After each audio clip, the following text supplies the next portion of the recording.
It's Red Eye Radio. Gary McNamara and Eric Harley talk about everything from politics to social issues and news of the day. Whether you're up late or you're just starting your day, welcome to the show. From the Uniden America Studios, this is Red Eye Radio. Hello and welcome. He is Gary McNamara. I'm Eric Harley as we begin a Thursday. Gary, what's happening? Well, I mean, it got lost with all the other stuff, but I saw that Arnold endorsed Harris. Yeah, listen to me. I just want to say, some of you may have known that one time I was the governor of California. Most of you probably don't know that I used to be in movies. Is it because you have the same mindset towards nannies? Well, the problem is, one time I was sharing my Swiffer with the maid.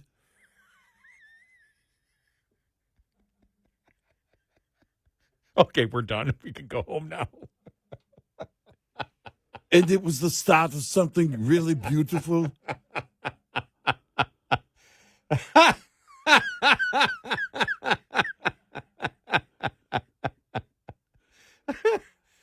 I know people that we have friends who used to live next door to them. I think that house actually is sold. I didn't hear after the whole divorce fallout, but he actually annexed two houses together when because I need something, to park my Hummer in front of, I need to put a place to put my Hummer. Oh, I'm just going to shut up. I'm just not going to say. The show is going to be filled with innuendos.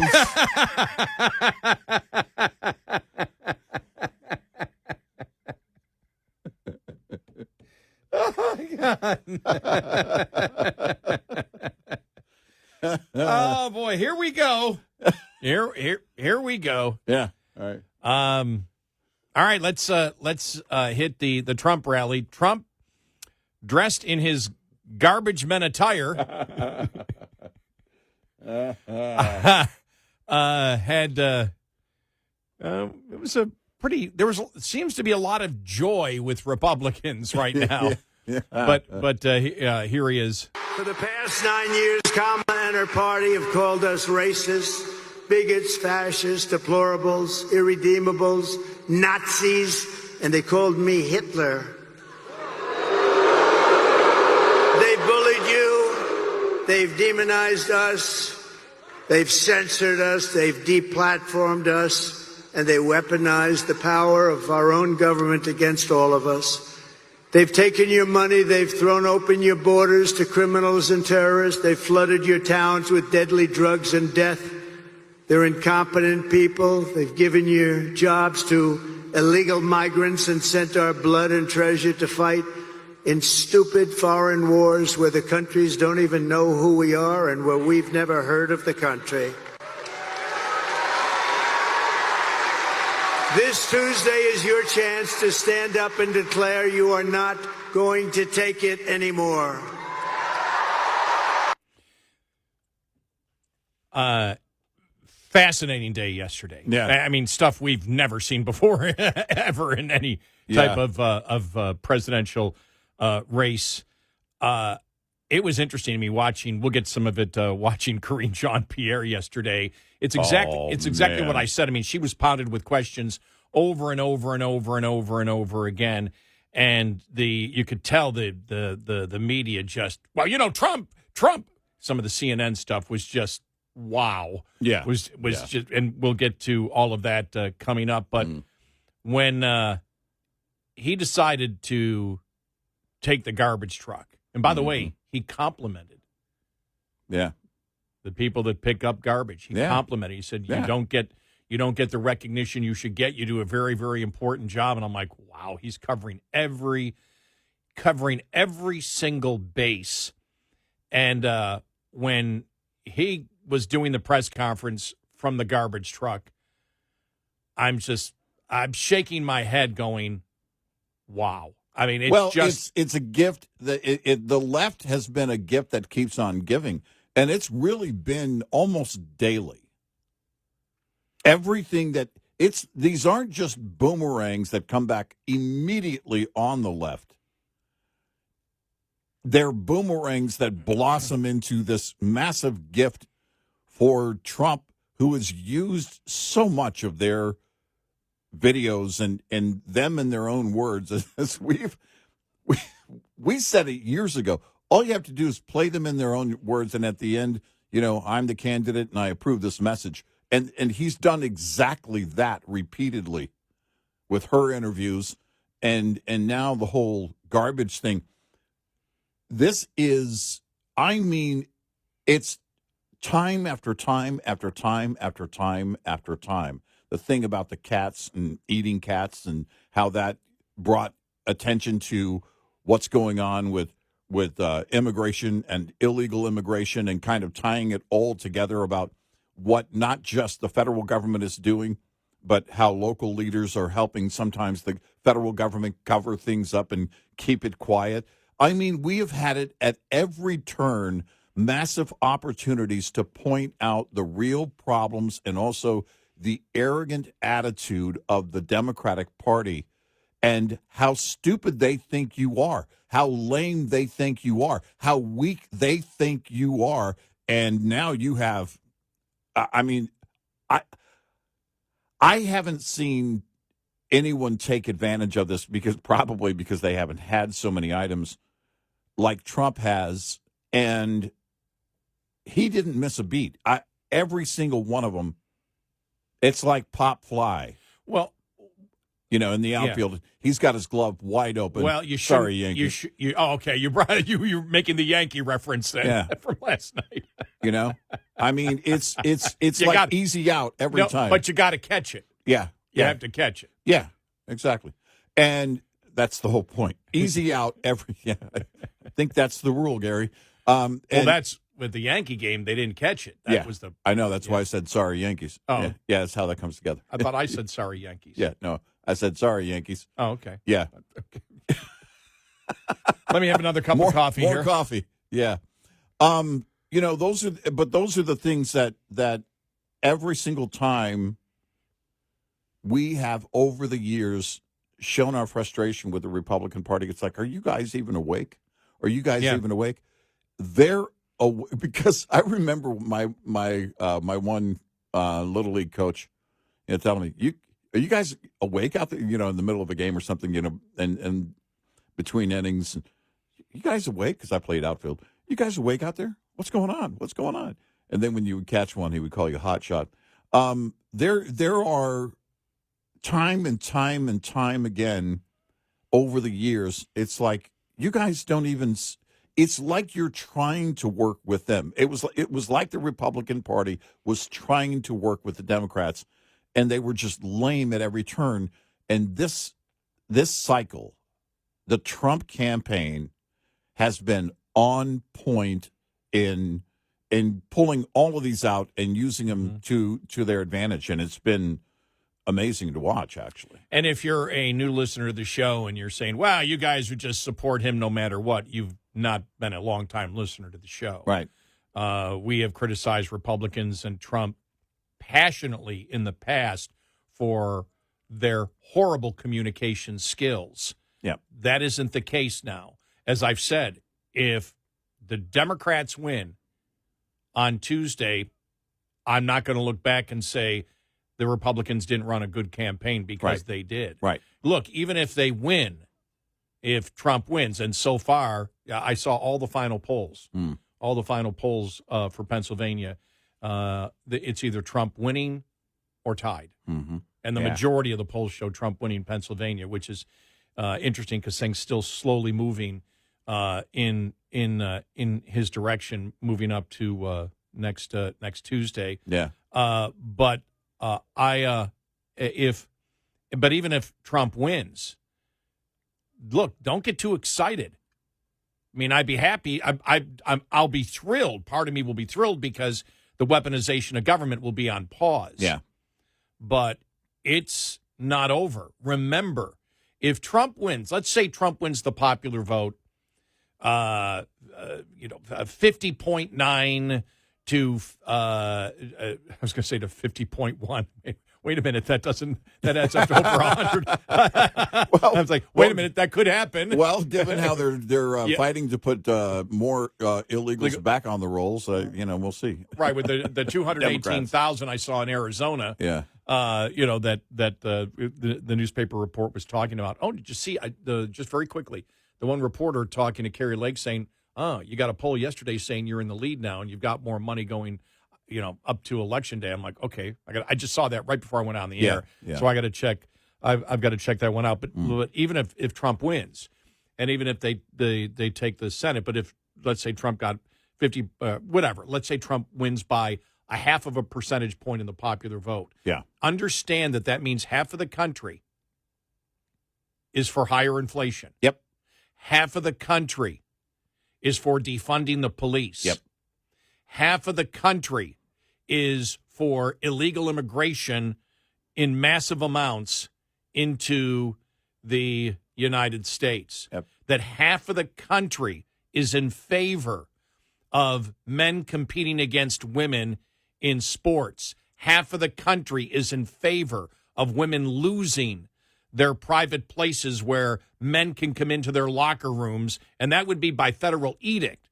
Half of the country is for identity politics, which is the racism of judging people by groups and not individuals. Half of the country. So this is it's a draft day on Tuesday. It's a draft day. So if Trump is back in again, it's still this battle. If Trump wins, it may be a battle that you win. It is not the war close to being won. There is so much work to be done.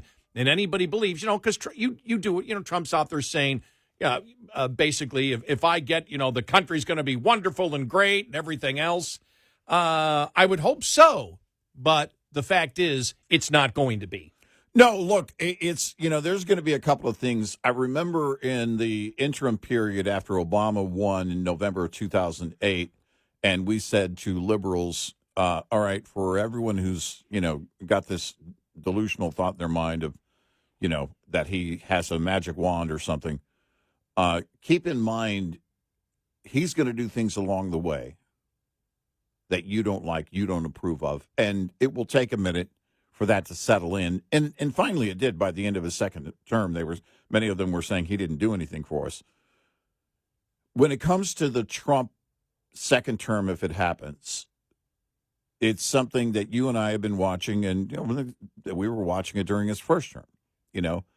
I do have greater confidence than I did at the end of his first term or anywhere during his first term that the work, the effort will be there. I hope I'm not disappointed by that. But even the greatest effort by Trump and the Republican Party, assuming they take the House and the Senate, is going to require so much heavy lifting along the way. They're going to have to do so much work to fix all that's broken. I just don't think 4 years is enough to fix everything that is broken. Administrative moves are, quite frankly, temporary if you don't keep the White House for quite some time, and you're going to have to make them permanent on energy plans and everything else that we've talked about. It's going to require literally an act of Congress along the way. Each of them is going to require an act of Congress along the way. I'm just talking about the reality of Congress. Mm-hmm. You've got to get 60 votes to move anything. Mm-hmm. Democrats would get rid of the filibuster. Harris would get rid of the filibuster. She would attempt to get the votes to do that. Mm-hmm. You're probably not going to get the 60 votes to do that. Yeah, but you're that's what I'm alluding to. You're also not going to get the 60 votes to, you're also not going to get 60 votes, most likely, to promote what Trump wants to do. Right. So that's the problem that you have. Yeah, and that's exactly my point. And with half the country believing, remember, we've always heard this. You and I used to squash this down every time people would say, "Well, government isn't doing what the people want." Yeah, they are. 50% of the people are voting for illegal immigration. Yeah, roughly. Yep. 50% of people, will say it again, are supporting the radical transgender movement, the misogyny of the radical transgender movement, where men get to define what a woman is. Think about this: half of the country And the majority of women are voting for that. Mm-hmm. The majority of women who vote will vote for that come Tuesday. Will vote for the misogyny of the radical transgender movement. They will vote if the polls are right. If they're wrong, I'll be the first to say, sorry, women, I was wrong. Mm-hmm. But that's where it is. The majority of women will vote for the identity politics of judging people by groups and not individuals. They will vote for racism. Half of the country will vote for racism and misogyny. And you can't say anything different. Mm-hmm. It's what they believe. They will vote for illegal immigration. Yep. They'll vote for more inflation. Yeah. They'll vote for the liberal transgender movement coming after your kids. Yeah. Absolutely. We got a great show ahead. 866-90 Red Eye. This report is brought to you by Shell Rotella. With advanced synthetic technology, is designed to help keep your rig running with more mileage and less maintenance. As the seasons change, so does truck maintenance. Cold weather can affect everything from your batteries and your air brake system to tire inflation and fuel lines. Make sure your tires are ready to roll through winter with the following maintenance tip. Underinflation is a leading cause of tire failures during winter because when the temperature drops, so does your tire pressure. Check your tire pressure before every trip to ensure they're properly inflated and to get the best footprint and traction on the roads. Conduct daily visual tire inspections to make sure you haven't picked up harmful debris on the road. Find a trustworthy tire service provider today so you'll be ready as the seasons change. Lines open for your calls. 866-90 Red Eye on Red Eye Radio.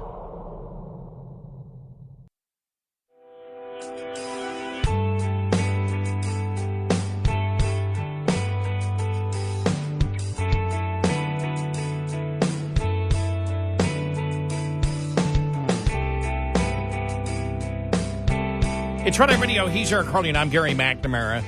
To sum up, yesterday, we first go to an audio cut here from Karine Jean-Pierre yesterday, and just one of the questions, because it was going back and forth. There were a number of questions, a lot of questions on the whole garbage comment. Here we go. His language was not specific. It came out if you were listening to that video. I was in the room. Elmer, I was in the room. I'm sorry, but if you were I'm listening, just telling you that I was in the room. But if you were any sort of normal person listening to that video or looking at the clips online, you could come to the conclusion that he was calling, at minimum, this one man garbage, or not, if not all Trump supporters garbage.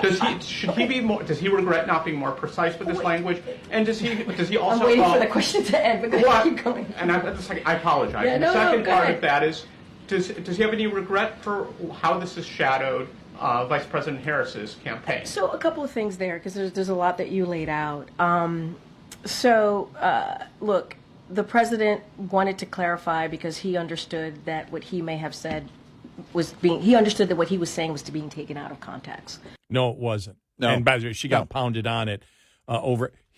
Here's the problem with it. As I've said, there's only a few days left in the campaign, and yesterday was just dominated by this. I mean, at the White House, it was dominated by it, and all over social media, and that's a huge problem. The other thing is because a lot of people were asking the question, well, is this going to make a difference in who people vote for? I don't know, but I will tell you this. The last message that it sends, one of the last huge messages it sends to the American public is what the Biden administration and Harris has been involved in, which is gaslighting. We all saw it. You could watch it and see it. And what they're telling you is what you saw didn't happen. And it goes back to one of the biggest problems of the Biden-Harris administration. And that's not just lying. It's gaslighting. Yep, it is. Look, when Harris came out and had to separate herself, and we knew that was going to happen early yesterday morning, that's an admission to Joe Biden. It wasn't an apostrophe. That was an admission to what he said.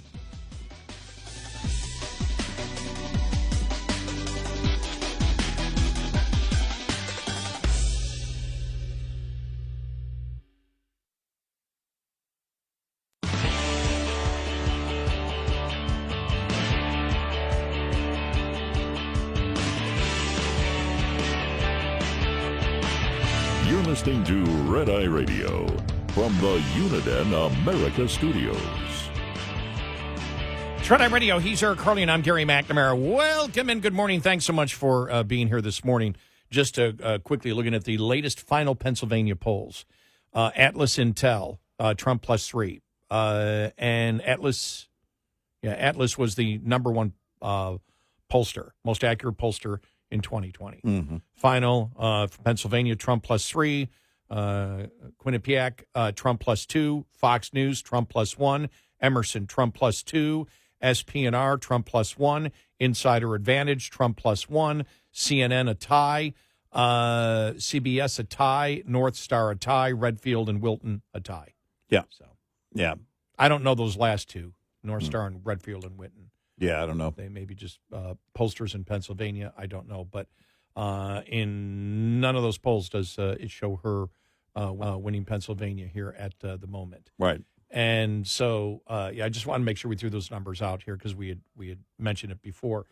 But as for yesterday, it really was an amazing, I think, campaign moment. I mean, I've never seen anything. Nobody's ever seen anything like that. Well, let's put it this way. I wonder if somebody in the campaign said, "Are you sure we want to put Trump in a garbage truck? It really didn't work out for the guy in a tank." Yeah, right. Well, but it was I would have done, if I would have heard that suggestion and I'm on the campaign, I would say absolutely. Oh, my gosh, yes. Absolutely. Well, and I'd be, in fact, pleasantly surprised that they actually entertained the idea at all, and the fact that they carried it out and carried it out properly was good to see. Dukakis in the helmet moment in the tank was just, I mean, he had that goofy Rick Moranis smile on his face. I'm the gatekeeper. Are you the keymaster? And it was, the problem is Dukakis had everything else going wrong for him, too. And again, Trump in that scenario fit in naturally. Not that I think he's a garbage man. Not that I think he is somebody who works fast food. But he didn't look awkward in those moments. That's the whole point. I still hear people saying, I heard a podcast the other day talking about the working at McDonald's thing and working the drive-thru. And it's like, you don't understand. It's a photo op. And taking advantage of this, that was in response to her claiming she worked at McDonald's and nobody can find anybody that can verify that she ever worked at McDonald's.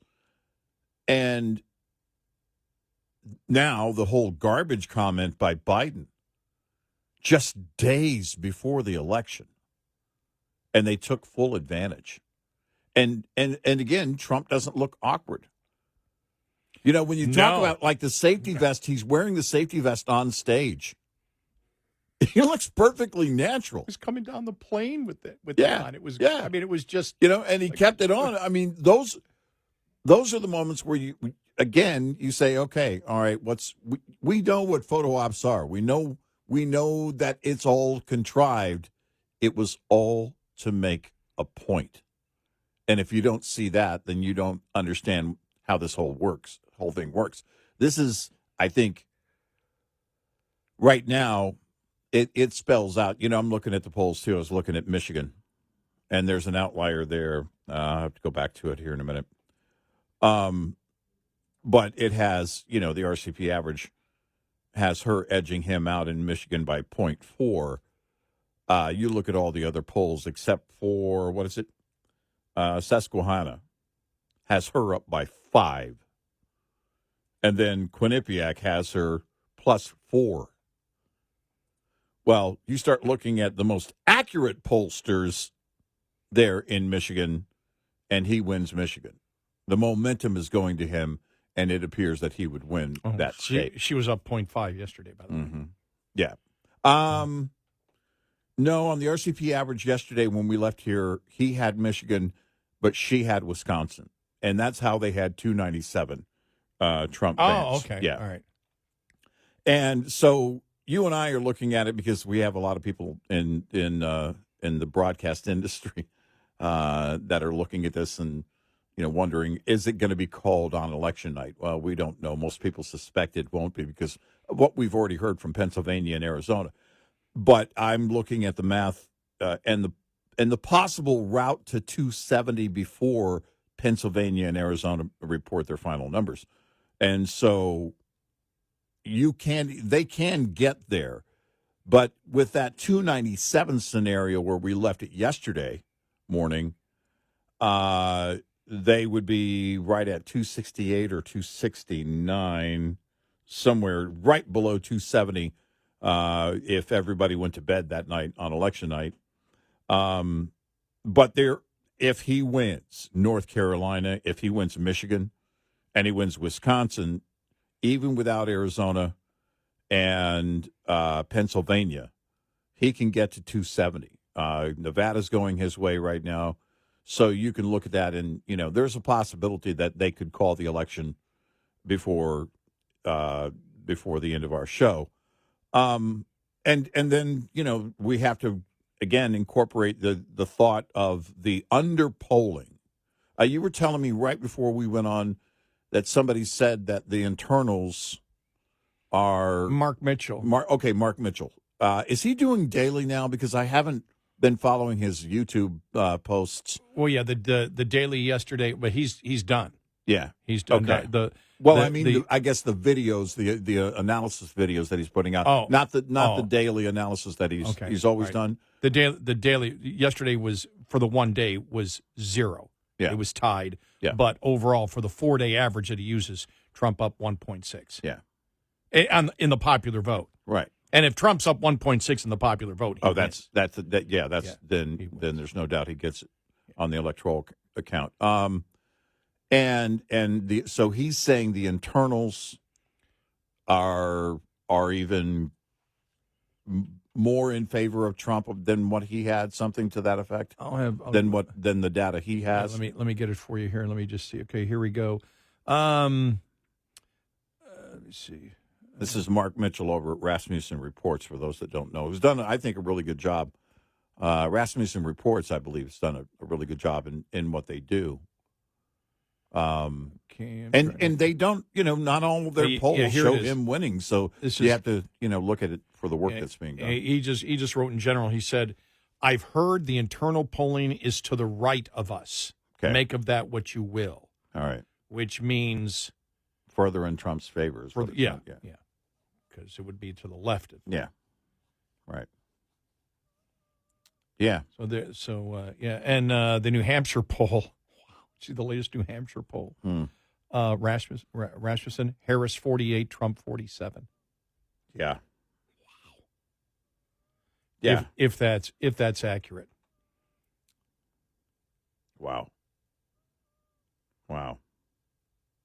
And then he's looking at, I'm trying to see what else he has. So, 1.6, I think, is the final. Well, he said one more poll coming out, I think, because he'll do one more 4-day average poll. But he said this is a final one. He goes, sad to say this is the last one. It's been real. Can't wait for another 4 years. There's a day off tomorrow, and we will issue a final poll on Friday. Okay. So I think that's the 4-day poll, I'm guessing, is what they will release. Right. Yeah.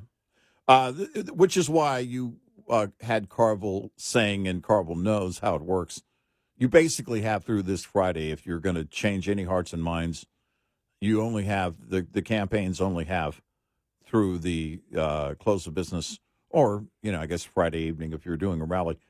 And that's pretty much it. I think the thought is a number of things. You have families, people on the weekend, their habits change. They're not as in tune with things, and they're not following your campaign as closely. But basically, again, we're getting down to the point of almost zero, if any, undecideds. And you're just not going, there's just nothing you're going to do to change hearts. I was looking at, and it was one analysis of Virginia saying it's unbelievable the number of new voters that are coming out. Yeah. And they're voting Republican. And it says the Republicans have no data on it because new voters are coming out. And it looks like they're voting Republican. Yeah. And so that's fascinating. Well, If you that get- would be if it's one of those things that would be hard or impossible to measure, then it would be reminiscent of the class of 94. And the other thing that's tough, I think, to measure is the excitement. You know, how do you put that in? I mean, the percentage of Democrats voting, and if you have even Democrats voting and you've got 1% or 2% that are voting for Trump, that skews everything in the early voting to begin with. Yeah. Those are things you can't measure. What is the excitement level? What is the percentages of Republicans versus Democrats that will be going to the polls? We see in early voting, mostly early voting out there, that Republicans are doing much better than they have before. And so those are the things. I don't know if you can quantify them. And is that why, for example, when you look at 1980, because we used 1980 yesterday, and I know the polling methodology, people will say, is more advanced today. Mm-hmm. And I would say, how do you know? You know, tell me how the methodology is better today than it was than it was back then, when people actually would answer their landline. Right. But when you look at that, all the polls were completely off on that. They weren't even close. Right. In that election. And so you look at that and you say, okay, is that sort of indicative? Well, the only thing is Ronald Reagan was promising what he would do, and people knew what Carter did. Yeah. The one variable that makes it impossible for most people to look at this and say, okay, are the polls completely accurate, is that you've got such a rare thing of Trump already being a semi-incumbent, an incumbent going up against an incumbent. And I know she's not president, but an incumbent administration. Yep. And for that to happen, I don't know. That, for me, that's one of the reasons it's so hard, plus the excitement level, plus how many Democrats will actually vote for Trump. Right. And even if it's just 1 or 2%, if those Democrats are going out and voting and they're known as Democrats because they're registered as Democrats, I have no idea. That's what makes it tough. And so, like I said, that's why we look at the polls and say, okay, the polls are showing Trump should win. Yeah. Right. Yeah, it's, again, everything points in that direction. If it goes her way, someone's going to have to, for a long time, on a daily basis, for a long while, explain to me how this happened, how it happened. It goes beyond the, liberals and blinders and everything else. I'm talking about what the data has shown, where the momentum is, and where it isn't. And if she wins, there's going to have to be a ton of explanations and data breakdown. Because if she wins legitimately, then so many things were wrong. Because the momentum changed across all the pollsters. Not that every pollster had her losing in every poll, but the momentum was going against her with, I don't know how many pollsters in terms of her losing momentum, if any. I can't recall. I'd have to go through and see if any of the pollsters showed her losing no momentum. I think they all at one point in the last month, at least during October, showed her losing momentum. Even if she was still ahead, she was losing a great deal of momentum. Right. The vast majority of the polls did show that. Yep. There may be an outlier that we haven't seen from a particular state or a pollster that isn't, isn't one of the top pollsters out there. But the vast majority, you're correct, show that. 866-90 Red Eye. Coming up, more with Gary McNamara and Eric Harley. It's Red Eye Radio.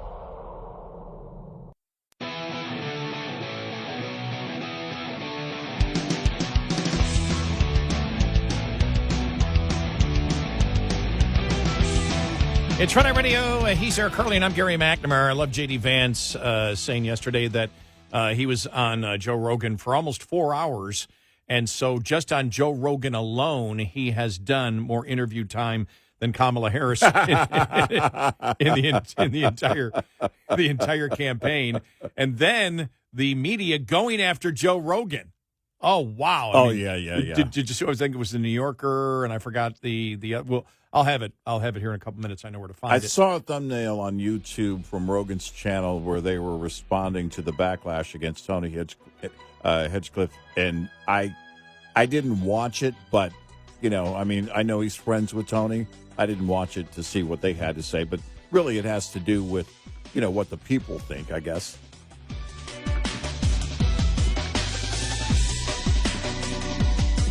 Top of the Hour News is brought to you by House Products.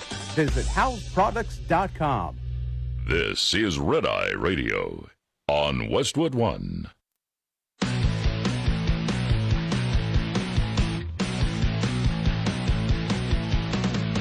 Now, it's Red Eye Radio. Gary McNamara and Eric Harley talk about everything from politics to social issues and news of the day. Whether you're up late or you're just starting your day, welcome to the show. From the Uniden America Studios, this is Red Eye Radio. All across America and around the world, we are Red Eye Radio. Good morning. How's everybody doing, huh? You hanging in there? We are.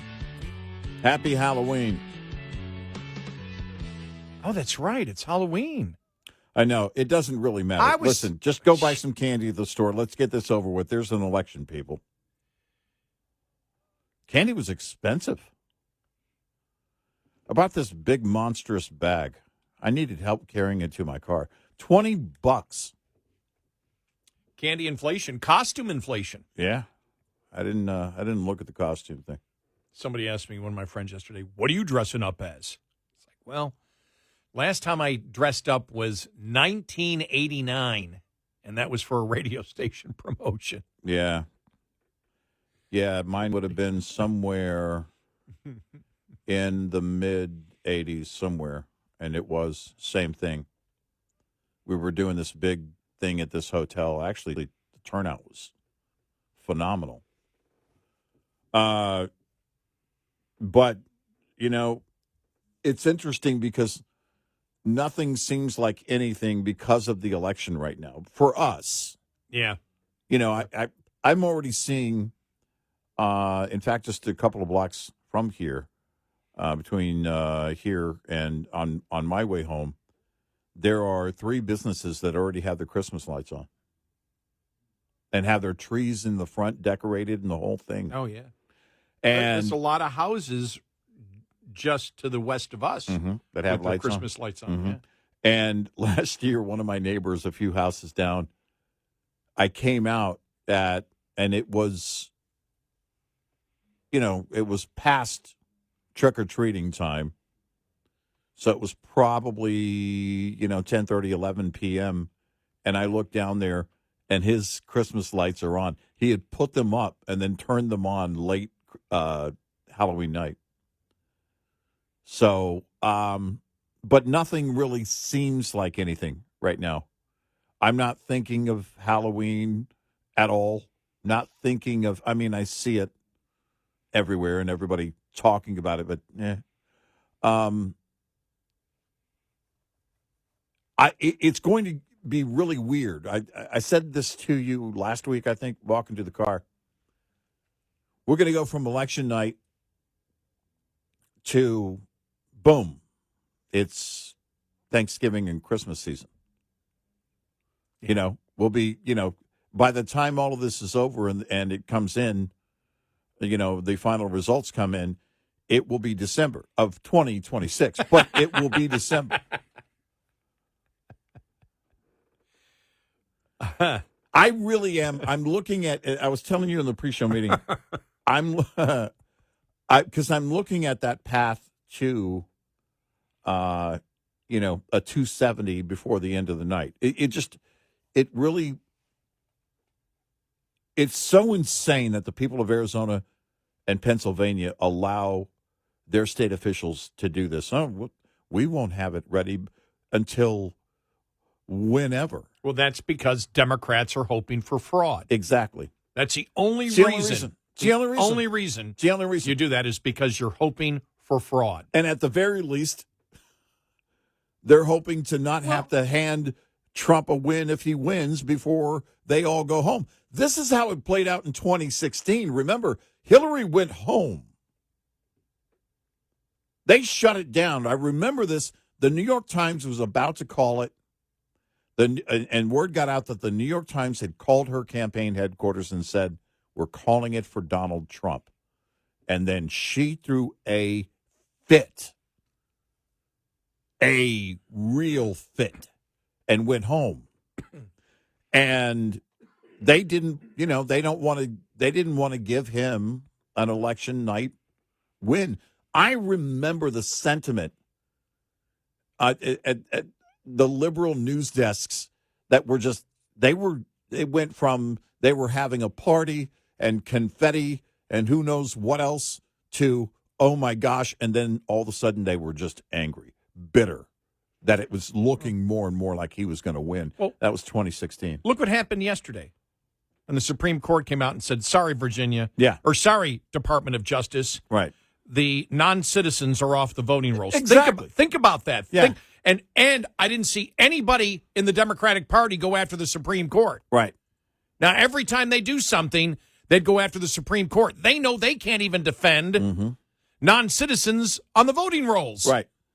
And the reason think about this, the Department of Justice, the organization on the federal level that is supposed to defend the law, did the exact opposite. Yep. And sued Virginia in order to keep non-citizens on the voting rolls. Right. There's only one reason, and that's because the Biden-Harris administration wants fraud in an election. That's why. Yep. Because if you allow non-citizens to vote, you saw the Chinese national that voted in Michigan, and they said, okay, all right, we're going to investigate and go after him, but there's nothing we can do. The vote counts. There's nothing we can do once the vote's in. Right. And it's just like the only reason the party that wants fraud in elections is the Democratic Party, hands down. Well, you can't even argue it. That's why the Democrats didn't say anything about Virginia yesterday, because they know they can't defend that. Exactly. Just amazing. Well, I mean, again, we look at the weaponization of the DOJ. We look at the Russian hoax and all of that. It's absolutely no shock at all. No. Again, if she wins based on this momentum of what we're seeing in the polls, all the momentum is shifting to him and has been for weeks. If she wins this, somebody's going to have a lot of explaining to do. You're just going to have to break it down. If you want me to believe it's legitimate, you're going to have to break it down into the minutia. Show me that data. In fact, hand me the data. I want to go over it. I know it doesn't work that way, but somebody has to explain to me how in the world a lame campaign. I get it. I know you and I have been doing this a long time. I know there are plenty of liberals who want that liberal agenda to go, and plenty of voters that will vote for her. But this momentum, we haven't seen anything like this. And if it's true, because how many times have we heard that the internals really look grim for her and look very good for Donald Trump? We have heard that multiple times. Well, really the last 3 weeks. Trump has actually all but said it. He keeps saying, I'll get in trouble. I'll get in trouble. It could get me in trouble. Well, that's why I said yesterday that one of the things that needs to be explained, because I'd like the campaigns to have full transparency. Yep. Somebody in both campaigns to explain why the internals, what the internals were and why they're different. What is the actual, what what makes them believe their internals Exactly. even more than the polling? Why do you And- trust those more? Right. And what is that methodology? And why in the hell isn't that methodology used across the board? Right. And if that methodology is used, I want to know those pollsters who do it, especially if their internal polls are closer to what the final vote will be in the election. Right. But I don't know. There are so many different. This election is so unique. I was going to say weird, but it's it's unique. Mm-hmm. It's unique because you've got so many variables in here. Who knows how many new voters are going to come out? Who knows how many Democrats aren't going to go to the polls? Who knows how independents, well, I won't say independents. We sort of know where they stand, but the excitement level between Republicans and Democrats, I haven't seen. Have you seen any excitement level poll in the last month? No, I haven't Don't seen we that. normally see those constantly? I just thought about that. Just popped into my head now. Especially when liberals are leading, yeah. Yeah. The excitement level is... Yeah. Well, remember, over the years, all the different things where there has been, it's almost, and sometimes, in fact, does rise to the level of a euphoria. And it is that confidence we talk about in 2016. Remember after the election, Van Jones is rolling up his sleeves and going to work to see if they can. Remember, he just became a full-on activist for the Clinton campaign to see if they could change the minds of the electors. Yeah, well, we know he won, but, and she ended up losing on the net. She ended up losing more electoral votes than he did. And they can't, that euphoria was there for everybody except in the final days, the Hillary campaign, which gets back to the internals. Okay, here's what I have. This is beginning of August, right after she got in. The last time I see any article on enthusiasm, and it was 69% of U.S. adults say they're more enthusiastic than usual about voting. This is up from 54% in March. Survey was conducted before the Democratic National Convention, but after Joe Biden abandoned his reelection bid. Democrats and Democratic-leaning independents are largely driven the surge in enthusiasm. In March, 55% of Democrats and Democratic leaners said they were more enthusiastic than usual about voting. 78% are now. Republicans and Republican leaners who held a slight edge in enthusiasm in March now trail Democrats by a significant margin. That's not the case now. No. Because the whole campaign is dead. That was when nobody knew who she was. Yeah, right. And I can't find another article on enthusiasm. Right. Now it's what you get now is polling showing Americans are anxious and frustrated. But there's nothing about the enthusiasm level. So there you go. So at this point, and I was looking. I think I mentioned the Michigan numbers, and I was going over those because it's really interesting to me. At this point in 2016, 6 days out, RCP had Hillary Clinton leading Michigan by 6.4. By 6.4. Oh, yeah. That's the RCP average in that state. And some polls, when we got down to just a day or two before, it was unbelievable. I think it was in double digits with a couple of the pollsters, at least one pollster. Trump mentioned that, I think, on the Rogan podcast. But he wins Michigan in 2016. And again, I'm with you. What is it that makes you trust because the internals are everything for them.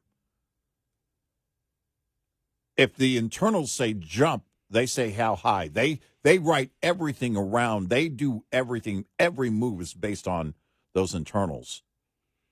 By the way, the enthusiasm level increased because Biden was out and nobody had any confidence he could win. They didn't know that she was as empty of a vessel as he was. Exactly. A lot of people. Right. So it wasn't based on, okay, we've got a great candidate. It was like, Biden's gone. Anything is better. Well, it doesn't look like anything's better right now. Well, in fact, I would love to go back and see if we could, if there was a way to go back and poll how many people were learning she was the vice president in that moment. That's a great point. And that's, that's what it comes down to. They thought, oh, younger. Oh, younger. Yeah, younger isn't always better. The older I get, the more I think that.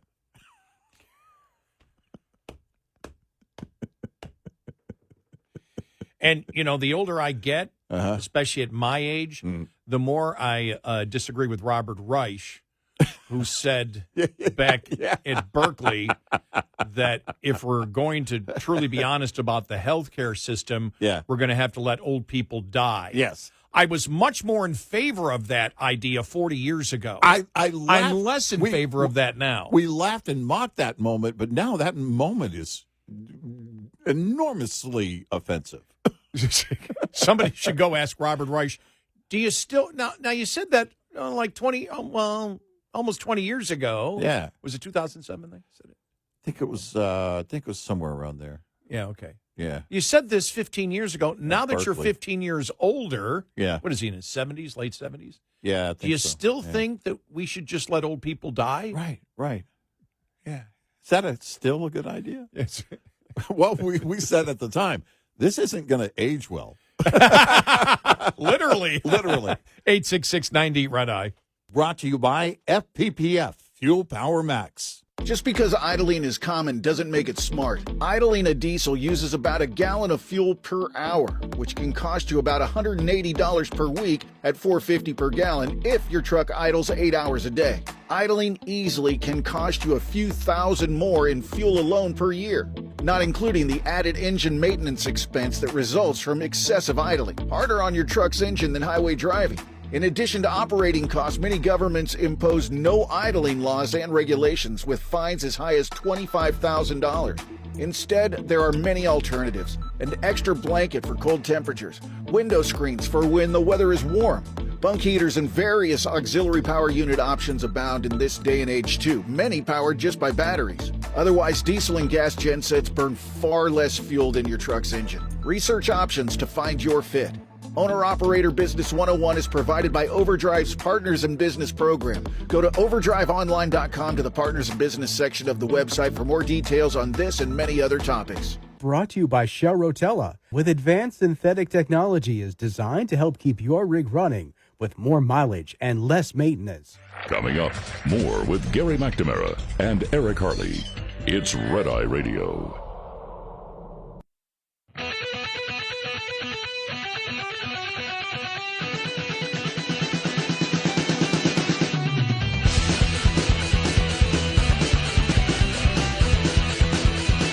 It's Red Eye Radio. He's Eric Harley, and I'm Gary McNamara. Good morning. All right. I've been searching to see if there's a more extended audio cut, and I can't find one here. But this is, we had asked yesterday, is Bill Clinton out on the trail? He is. Yeah. He is. He's out on the trail stumping for Harrison Walls. And here's what he had to say yesterday. Listen to this now. All right. Here we go. I don't think it's right to say that people have to vote for Donald Trump because the economy is better there. I don't believe that. I'm trying to see if he qualified it, and you could hear the audience not happy that he basically admitted the economy was better under Donald Trump, but that's not why you should vote for him. And I can't find any correction anywhere from the liberal media saying you didn't play the entire quote. Right. Did he go on to say something else? Right. But you can hear the audience going, like, they're not clapping. They're like, yeah, no, they're confused. They sound confused, don't they? That was a confused. Yeah, what? What? Who is this guy? And then he puts a MAGA hat on and walks off stage. I'm just doing what my wife tells me to do, and she doesn't want her to win. Listen, anything that gets me closer to Carrie Lake, I'm going to make it happen. Make America great again. Make America great again. I feel your pain. Stop it. I feel your garbage Stop it. and your pain. I can't handle Make America great again. a horny Clinton geezer. Wow. Sorry. That's totally not going to be the name of my next band.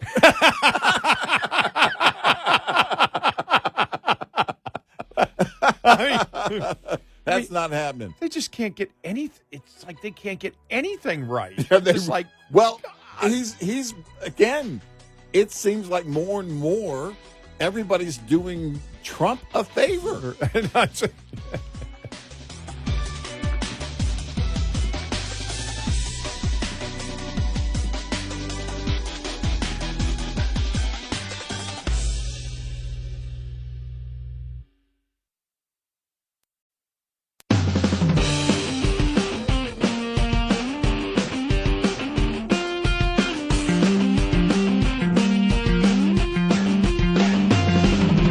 This is not your safe place. Red Eye Radio.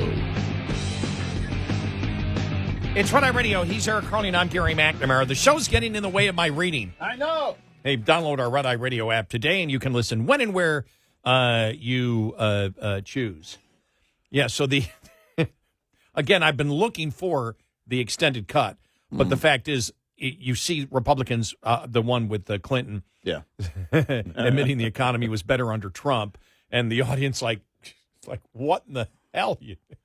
But I was looking for a longer audio cut to make sure that the context was correct. I can't find one. The only thing I can say is every single conservative site on social media has put it on, and I can't find any Democrat saying, any Democrat anywhere coming out and saying, no, here's what he meant.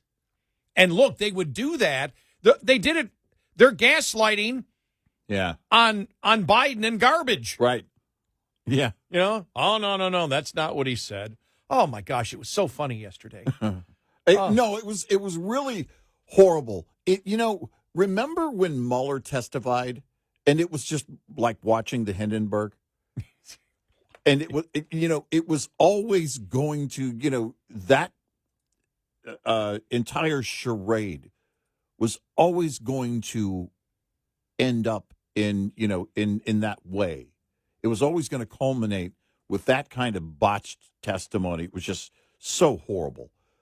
The words "not in my purview" stick out. Oh my God. Yeah, remember that?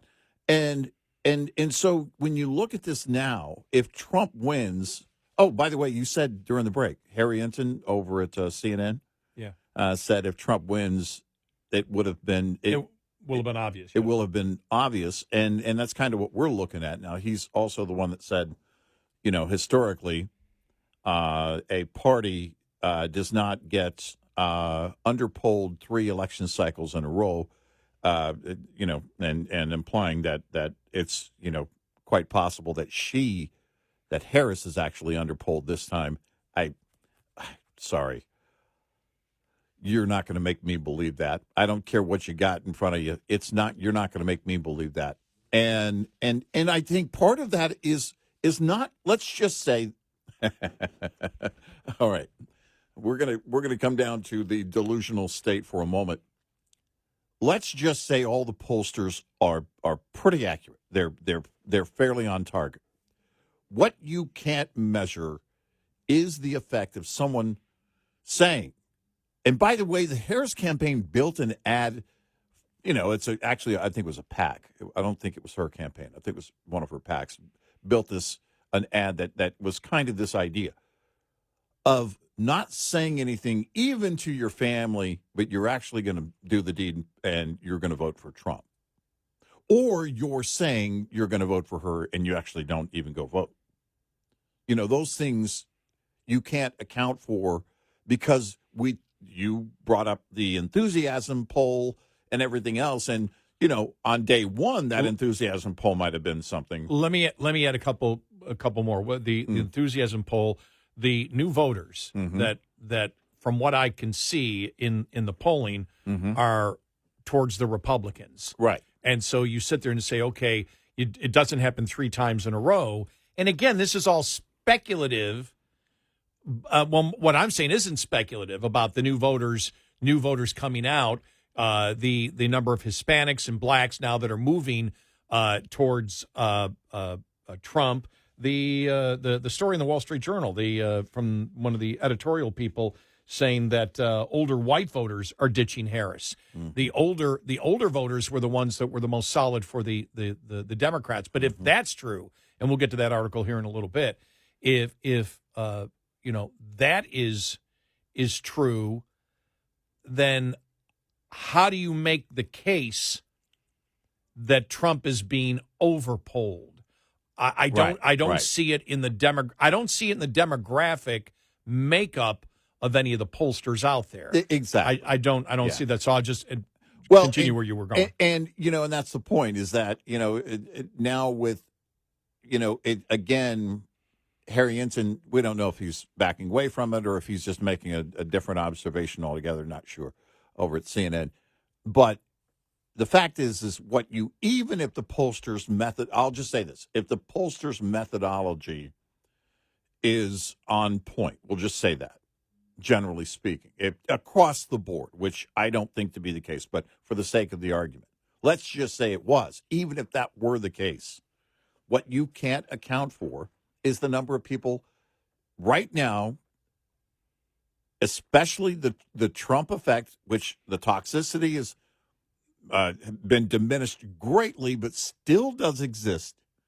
How many people feel that, they're not going to wear a MAGA hat for sure. They're not going to put a sign in their yard, and they're not going to even tell a pollster they're voting for Trump, and they might vote for Trump. Or, again, the very simple idea of saying, "Oh no, I'm going to vote for her," and then they just know in the back of their mind there's no enthusiasm for them to get out there. This is, by the way, that second point has much greater potential because we've seen what the Democratic Party has been doing all along.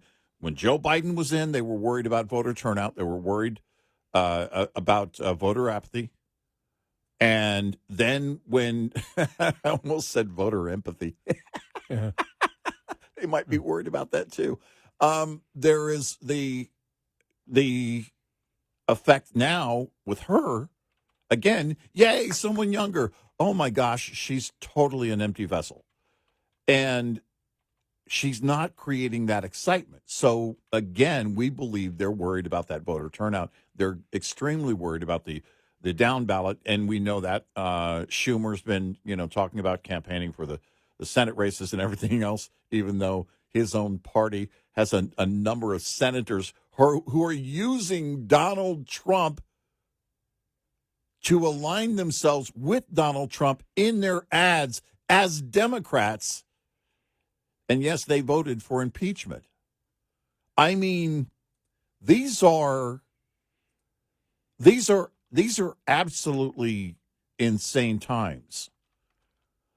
That's why you and I have always looked at the movement in the polls, the momentum of where is it shifting?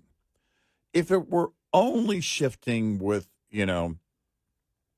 Trafalgar or a Rasmussen, we'd make note of that. And we'd also make note of, all right, and I think we have. These are the most accurate pollsters according to the last election cycle. But you're seeing it across the board, which means accounting for all the different methodologies, even in those where she's not winning, she's lost a great deal of momentum with few exceptions.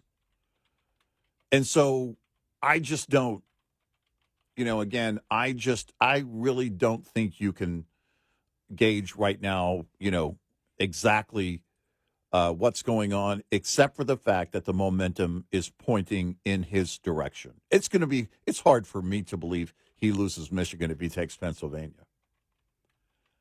And Wisconsin, that's going to, that one could be close, but I would think, too, Wisconsin goes in his favor if he wins Michigan. I forgot what the number is. Another thing I bring up too, and I just saw it yesterday. I forgot which. It's not the favorability number. It's it might be the job approval rating of the administration is like at 28%. And when you get down that low, you never win. An incumbent vice president or president never wins. Right. And that would be some of the questions that I would have asked Harry Enton. Right. That's his Yeah. name, right? Yeah, From yeah. CNN. Right. But he came out yesterday and said, well, if he wins, it was obvious he was going to win based on the all of the polling out there. Oh, and the other day when I told you that some of the most favorable pollsters like Rasmussen, I said aren't in Real Clear Politics. It's 538. Oh yeah. It's 538. Right. But 538 now has Trump winning. Yeah. You know and so that's what those are the arguments I would make to him, because he was just saying his full argument was you haven't in the last 58 years had 3 consecutive presidential elections that underpoll just one side. Right. Yeah. And so Yeah. that's the one thing that he's looking at. And so we were just bringing up the different arguments that we would have based on past elections too. Yeah, but does the third election fit these particular criteria of favorability ratings, job approval ratings, and everything else that we see? The new voters that are coming in for Trump. There's a ton of different things that you can look at here. Wow, here's something that just blew my mind. Did you see that? Liberal icon Naomi Wolf endorses Trump. He's being more inclusive. That's unbelievable. Well, no, I mean, these are the Naomi Wolf has endorsed Trump? Yeah. I am high.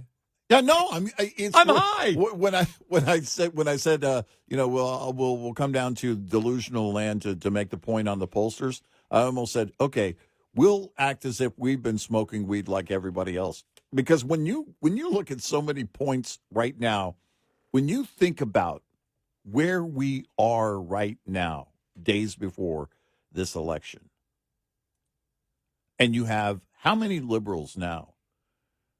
It's all but conceded. You know, when Halpern was talking about the early voting and the fact that we could know the winner by or on Election Day. By the way, it's insane that we wouldn't know it by the end of Election Day. The only reason we don't are those are the states that want possible fraud in an election. Yeah, and the rules not to be followed. There's no other reason to not be able to count all the ballots on Election Day. Every Democrat listening knows it. Right. And you know your party is the party that wants a fraudulent election. Exactly. And, when Halpern said that, we'll see where it goes and the crunching of the numbers on early voting and turnout and everything else. And you put that with all of the other liberals that are making observations, even so, aside from Naomi Wolf, but even before you get to an endorsement, people looking and going, no, he's doing the right things. He's doing the right things. She's not doing the right things. He's doing all the right things. She's not doing the right things. Look, they can't help but, come out. Reading more articles about the Madison Square Garden rally and the whole thing. It's the racism and blah, blah, blah, blah, blah, and blah, blah, blah. They can't help themselves. They have to. It's almost obligatory now. They really can't help themselves. They have to go full on, racist, racist, racist, fascist, fascist, fascist. Yeah, we know. You're that dog in the neighborhood that won't stop barking. Yeah. Somebody needs to set that dog in front of the movie Old Yeller. I'm just saying there are lessons to be learned. There is a different tone. There's a different tone to this election. Yeah, there is. And one of the things we've said, the toxicity for Trump is gone. When you have somebody like Naomi Wolf, when you have, and by the way, it's not, Trump has run for the last couple of months a great campaign. Right. And he, in his closing argument is about, look, we're bringing in new people. We're the party of unity. We're bringing it in. For Naomi Wolf to say that the Republican Party under Trump is more inclusive is absolutely mind-boggling. Yeah. For Dershowitz not to say, I reject the Democratic Party. Right. You know, all those kind of things that you see. Who just, you've got Tulsi Gabbard. Becoming a Republican, not just dropping being a Democrat, but becoming a Republican. These things, to have four senators who voted to impeach. Yeah. Now using in their political ads, 4 Democrat senators in their political ads that we stand with Trump on these issues is absolutely, I don't think you've seen anything like this in American political history. No, you really haven't. And that's why the feel is so different. Yeah. Yeah. Because it went from he's a treasonous felon to this guy had some really good ideas, and I supported him on that. Right. Exactly. 866-90 Red Eye. Get in touch with Red Eye Radio, toll free at 866-90 Red Eye.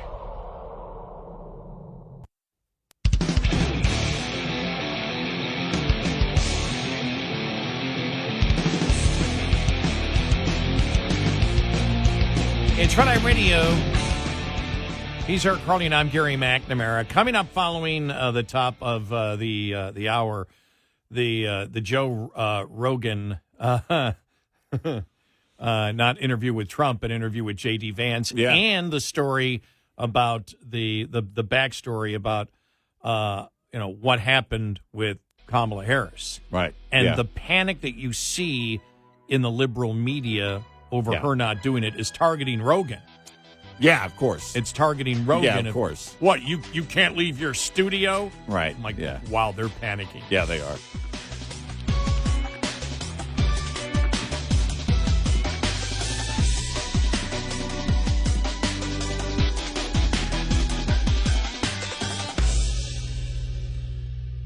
This is Red Eye Radio on Westwood One.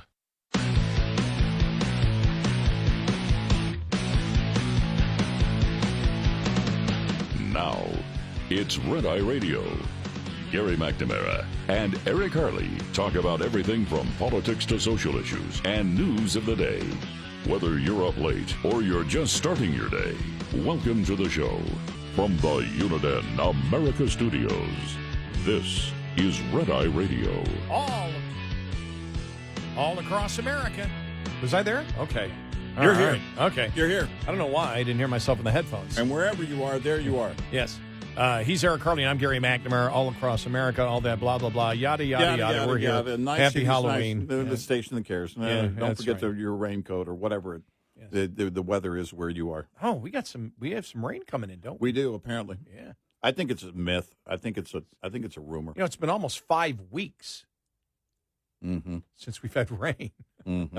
So, crazy. All right. I just saw this quote from Jesse Waters. You ready? All right. No one cared about Kamala Harris's big speech because Joe Biden decided to steal the show. The MIA commander-in-chief came out of hiding to call Trump-supporting Americans garbage on a Zoom call. Why do they keep giving laptops to the Bidens? It never ends well. Oh, that's it. That's the line of the week right there. And wasn't it absolutely hilarious? The apostrophe was in. The apostrophe was in. And it was just like, oh, my God. There was an apostrophe in there. He goes, but it still doesn't make sense if you put it in. Right. Oh, my gosh. I mean, the memes out yesterday and the responses were just absolutely hilarious. And as we stated earlier, the problem with it is we said there's such a short time. And what I said yesterday was such a short time, and the media is going to be dominated with it. Social media, it doesn't matter if the networks ignore stuff anymore. It doesn't matter. Right. The social media is going to be all over it. And then, I think CNN, there was one of the reporters, Nora O'Donnell, they were just furious at Trump. He's I think it was Nora O'Donnell. Where's the grace towards Trump? There's towards Trump. Where's the grace towards Biden? Where's the grace? What the hell are you talking about? Yeah. And they were just, look, well, Trump said this and Trump, they knew how bad it was. And then Trump, doing it, Trump's taking advantage of the situation. Well, yeah, what the hell do you think? Yeah. What do you think this is? Yeah. It's politics. It's an election. Of course he did. And the beautiful thing about it is, you had Harris and Walz. Remember the whole weird thing? They don't do that anymore. Right. No, they don't. But you took a couple of things.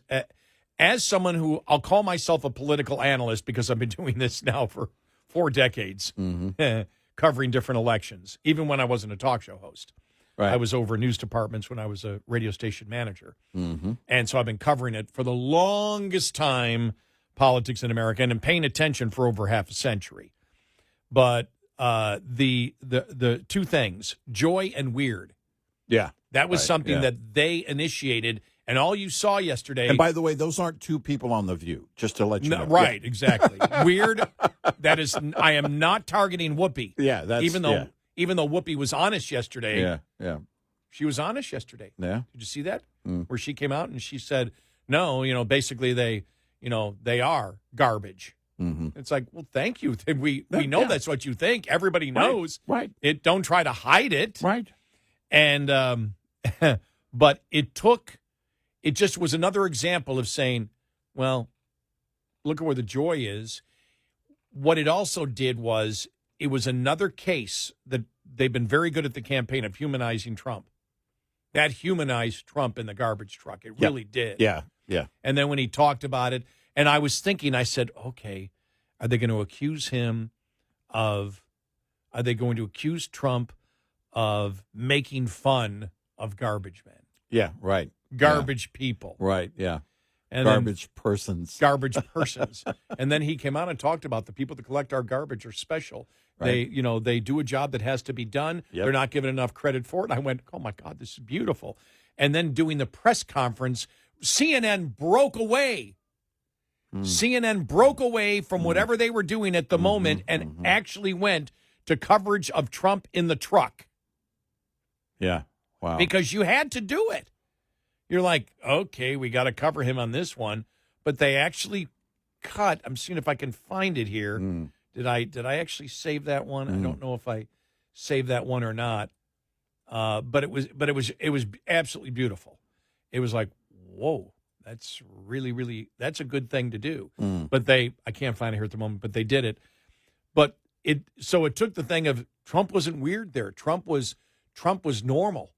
That was a normal thing. And then when he talked about the fact of, well, it was a quick decision to put it on. And when my staff told me it would make me look thin, it's like, okay, that was the final deciding factor to do it. But it was a beautiful moment. It showed he was involved in deprecating humor. It was great. It was absolutely as perfect as you could possibly. Perfect. You took something that was a negative, you made fun of it, you laughed about it, but then you brought this, you laughed about it. Yeah, I'm a garbage man. We're all garbage. They call us garbage, whatever. Laugh about it and said, but this is what they're about. They're about trying to divide, everybody, and they name call and they do this, and we're the party of unity. It was beautiful. And from somebody here who has, both of us have criticized Trump and the Republicans for horrible communication skills so many times, the last few months have been almost as perfect as you can get. It's exactly what a campaign should be on every level. There is, historically, the left would try to come to the center and you try and moderate before the election, after the conventions. In fact, both parties, the idea is to go to the center to woo the independent, the people in the middle. And, I don't know to what extent you can actually do that if you're on the left. I think we're, in fact, seeing right now, quite possibly, if she loses especially, you'll see that, well, there is no way to try and appease the independent without abandoning, the far left core of your base. And, we've been through all of that. But he's been on point. He's put together the surrogate team of all-stars that you would want. This, I mean, it really has been, and you can only say this in hindsight because, after they've actually done the work they're supposed to do, but it has turned out to be the dream team. It has turned out to be every person that you want with every different ability and skill level in terms of getting the points across. They all hit on point. Marco Rubio the other day, in his appearance with Trump, and I haven't always been in Marco Rubio's corner. There was a time when he was siding with Mike Lee, and they were pushing and finally did get the fully refundable child tax credit increased, and you and I were looking at that going, wait a minute. And we disagreed with that, and so I've disagreed with a number of things. And I don't think he's been the strongest campaigner. I mean, he's obviously won elections, but in terms of presidential campaigns, I don't think he's been the strongest surrogate. But even he has risen to that level, or at least the other day had performed at the level that you're seeing Trump's surrogate team perform at. You know why?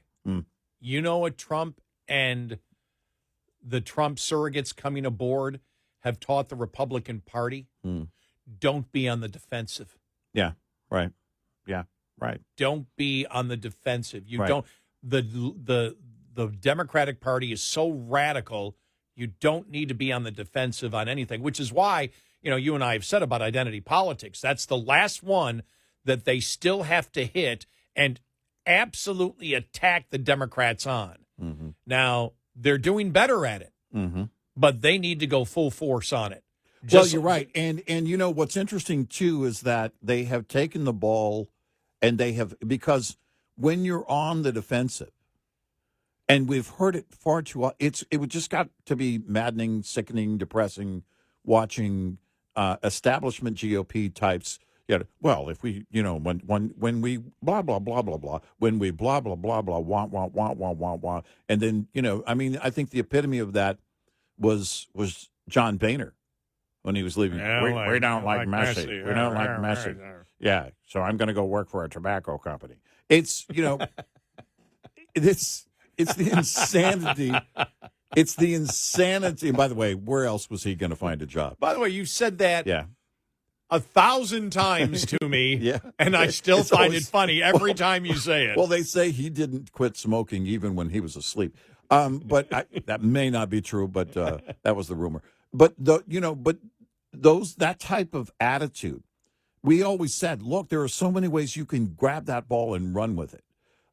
You control what you say. You don't control the accusations thrown at you or the questions posed to you, but you control your response to all of it. And his surrogate team has, I want to stop short of saying mastered it, but they really have mastered it. There's no other way to say it.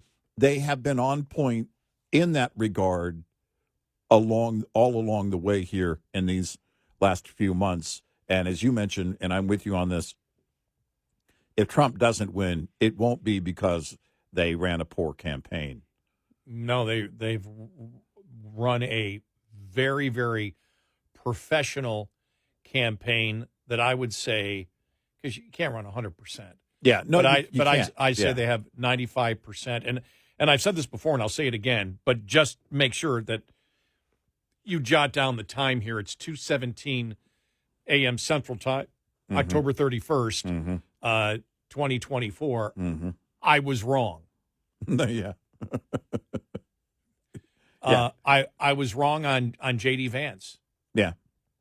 I think the first thing I said, and I said it repeatedly in the first couple of weeks, it was J.D. Vance has to go out and prove himself. I mean, it's on J.D. Vance to go do that. And wow, it was at a level higher than I expected. And maybe my expectations were tempered because of what the GOP has done before, because of the disappointments you and I have had.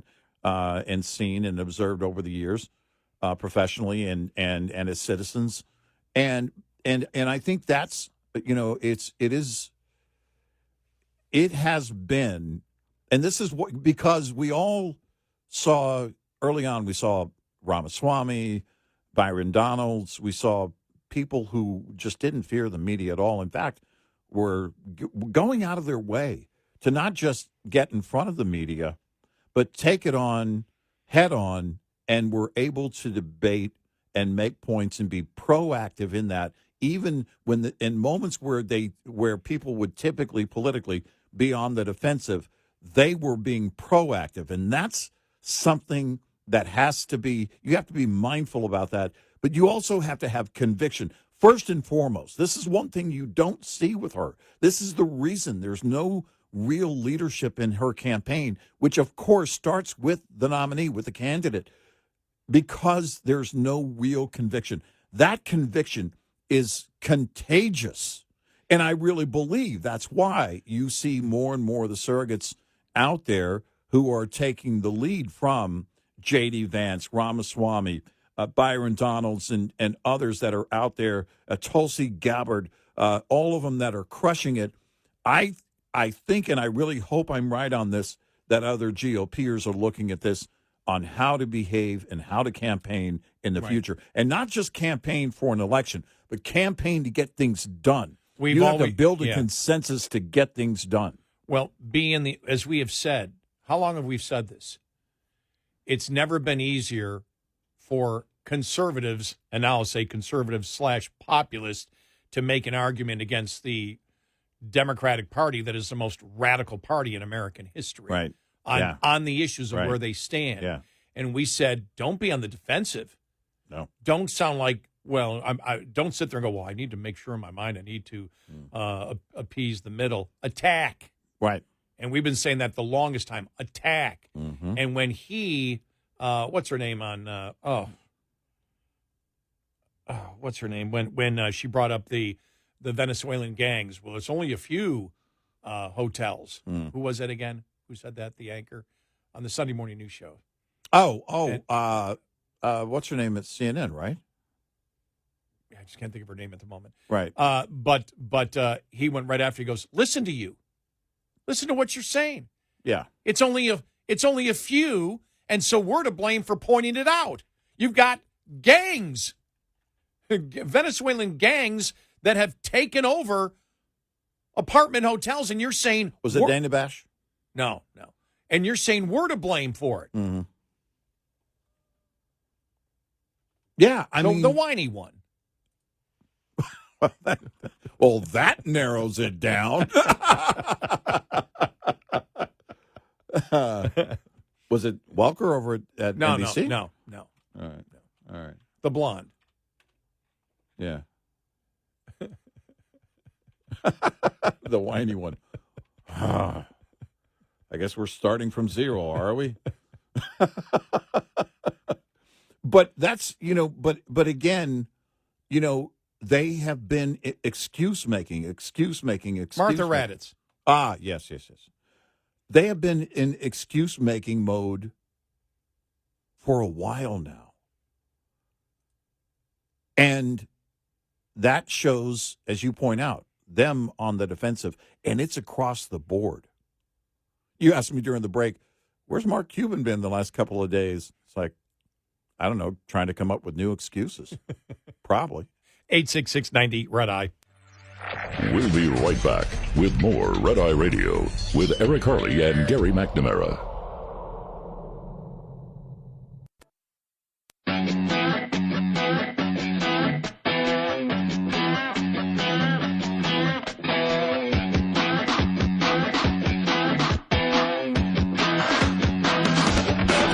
It's Red Eye Radio. He's Eric Harley, and I'm Gary McNamara, the whiny one. Couldn't think of Martha Raddatz's name. You mean the one with the two eyes and the two ears? The whiny one. That really narrows it down. Okay.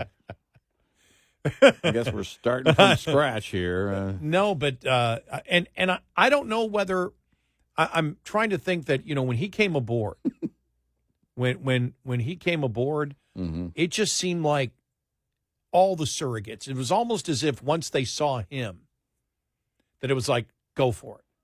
Just go for it. I think you're right on that. I think there are a couple of things. I think, well, number one, I think it's why they picked him. Apparently, Donald Jr. and Eric Trump were big. I mean, they were campaigning hard for their dad to choose J.D. Vance, and I think it was what they saw in J.D. Vance. I think it's the same thing that we see in Ramaswamy. Ramaswamy he's fearless, and by that I mean, and I don't even know if it actually rises to fearless, but he doesn't flinch. I mean the definition of fearless, maybe the political definition, but he doesn't flinch. He doesn't back down in a debate. You don't ever see him on the defensive in a way where he's, again, flinching, where he's hesitating. He doesn't do that. He's proactive. He's taking, and again, that shows you the passion, but the conviction really of what they believe. And you have to have that first and foremost. It will carry you every single time when you truly have it to the core. And his team has it. And I have been fretting the future of the GOP, but it was on stage full display at the convention, and it's been on full display ever since as a part of his campaign, and it is very encouraging to watch.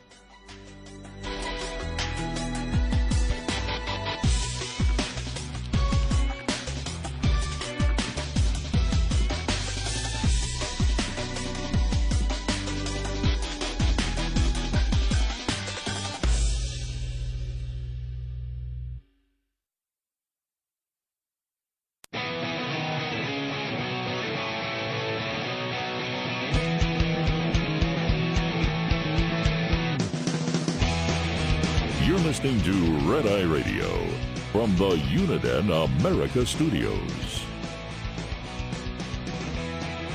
It's Red Eye Radio. He is Eric Harley, and I'm Gary McNamara. Good morning. Thanks for being here this morning. Thank you. All right, so the whole Joe Rogan thing, J.D. Vance, 4 hours, almost 4.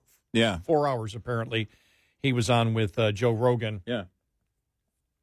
Interestingly enough, a couple of articles written, one in National Review, one in on Fox News. Joe Rogan explains the details about Harris's missed opportunity. And he talked about the fact that after Trump said he would do it, the campaign contacted him.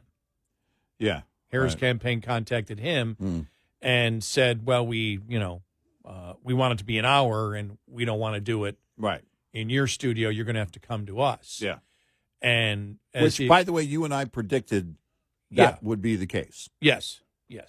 And he said no, because I sit one-on-one with the person. And I think he was, when he was talking on his podcast, there's too many curse words for us to play it on the air here. Yeah. But he said, I don't want to go. I'm not going to go anywhere because there'll be other people in the room. They get to set the standard. I don't want her and 5 people around her, like, well, he didn't say it, but I think he was talking about like what happened to Brett Hume. Not Brett Hume, Brett Baer. Brett Baer, yeah. Brett Baer. Yeah. That, I can see the people are waving. And he didn't want that. He goes, no, we talk here. It's a talk. You can talk about whatever you want. We have long-form discussions. Yep. You have all the time in the world, which is her worst enemy. Right. And in a setting like that. And so he said, it's still open. Yeah. But he said, I did everything. He said, they were coming to Texas. Yep. And I said, I will do this with you at any time that you wish to do it. Right. He said, if you want to do it at 1 a.m, I'll do it at 1 a.m. Mm-hmm. If you want to do it at 10 a.m. or 8 a.m, I'll do it whenever you wish to do it. But we're going to do it as we do all interviews from my studio. Yep. And I'll make it easy for you. You're coming to Texas, do it here. Nope. Right. You have to come to us. Right. And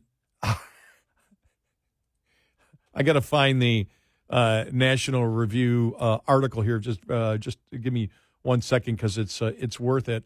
And it was Jim Garrity wrote it. Look, either do Joe Rogan's show or don't, but make a decision. Yeah. And it said Kamala Harris has been running for president for only 3 months and 1 week, but somehow it feels like she's been negotiating her appearance on Joe Rogan's podcast even longer. That's so true. I mean, it just seems like it's been back and forth and back and forth and back and forth. But it's only been a matter of days, but it just seems like it's gone on forever. And he said Rogan offered another update today. The host said there's an open invitation any day or time she likes, but he wants her to come into the studio in Austin, Texas, as Donald Trump did, and he would like her to do the whole show as Trump did and J.D. Vance did yesterday. In fact, I talked about it, the J.D. Vance saying he did almost 4 hours with him and said that one interview was longer than all the interviews that Kamala Harris has done during her entire campaign. Exactly. But the interesting thing is how the left look at this. This is how you can tell they're panicking. This is New York Magazine. All right, you ready? Joe Rogan won't even leave his house to interview Kamala Harris. Yeah. Give me a break. Yeah.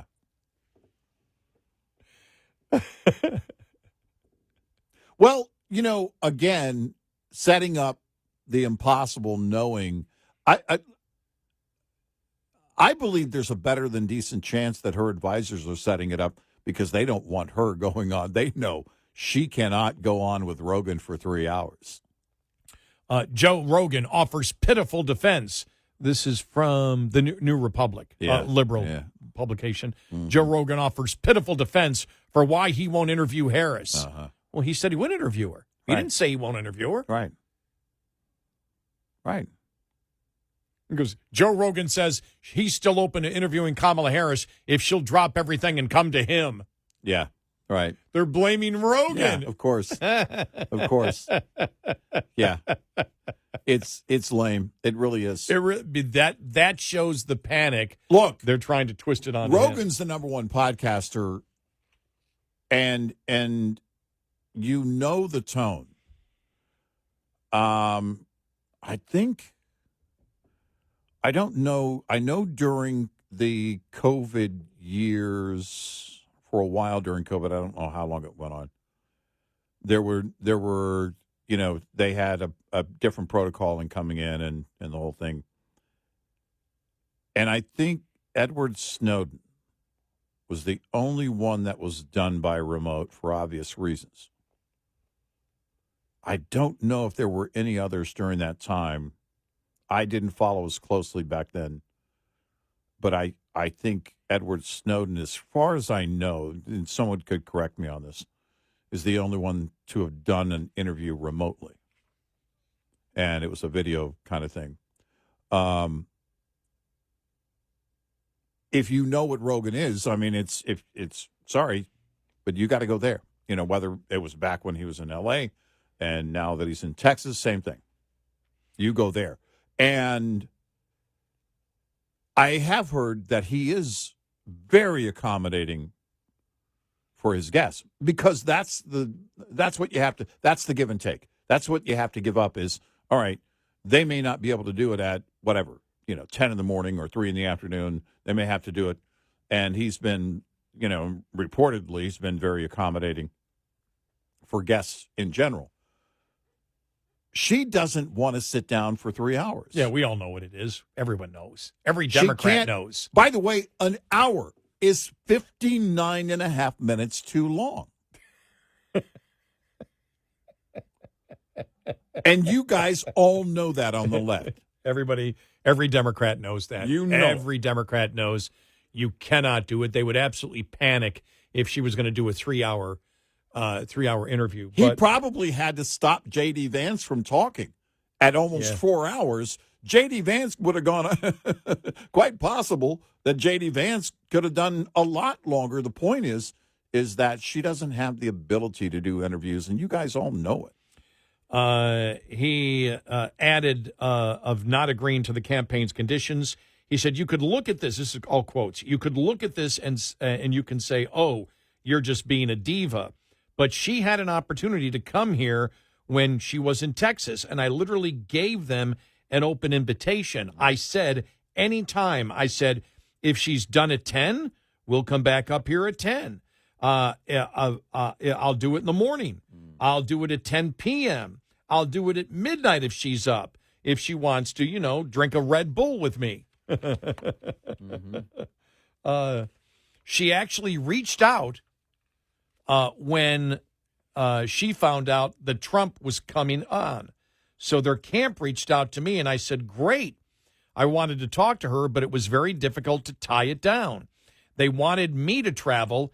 And see, the thing is, if I go somewhere, then there's going to be other people in the room. And they just want to control a lot of things, I'm sure, Rogan said, referencing staff trying to interfere with the interview. My whole goal with her and with him is just to talk, just sit and have a conversation like a human being. You find out things about people. You get a sense of them, at least, a real sense. That was it. I don't give up what we talk about. I really don't. I just want to talk to you. Who the blank are you? He meant that like, who are you? I don't know. I mean, just because of my appearance, there's always been the assumption that I'm some sort of right-wing MAGA guy. I was a Bernie Sanders supporter. I'm a politically homeless person for sure, I've always considered myself a left-wing person. I never thought I would ever vote right-wing, but the idea of the tides of culture shifted in a very bizarre way. And it just made me, over time, much more aware of what this stuff is really all about. Yeah, right. And that's good. I'm happy that he did. So there you go. So well, and again, make it a scenario that is not going, and then blame him. That's not going to happen, and you create an impossible scenario. Again, I have to believe that her advisors are behind that because they know. They know we know she knows. She doesn't have the confidence for that kind of thing, even though she's been doing way too much of it lately. It's, in fact, proving us right every time she does it. He said, look, if you want to do this is Jim Garrity from National Review. Look, if you want to do an interview with Rogan, do an interview with Rogan. Yeah. The host's regular audience is around 14 million, and a lot of non-regular Rogan viewers would watch the episode. Oh, yeah. I think, this is Jim Garrity saying it would do Harris more good than harm. I don't. No. Rogan's 3-hour program gives guests a lot of time to say whatever they like, and he seems to treat guests with an offbeat, unpredictable, in an unpredictable, nice way. Mm-hmm. If you don't want to do an interview, with Rogan, okay, let me calm down here. Mm-hmm. Swear I'm not drinking. Then don't do an interview with Rogan.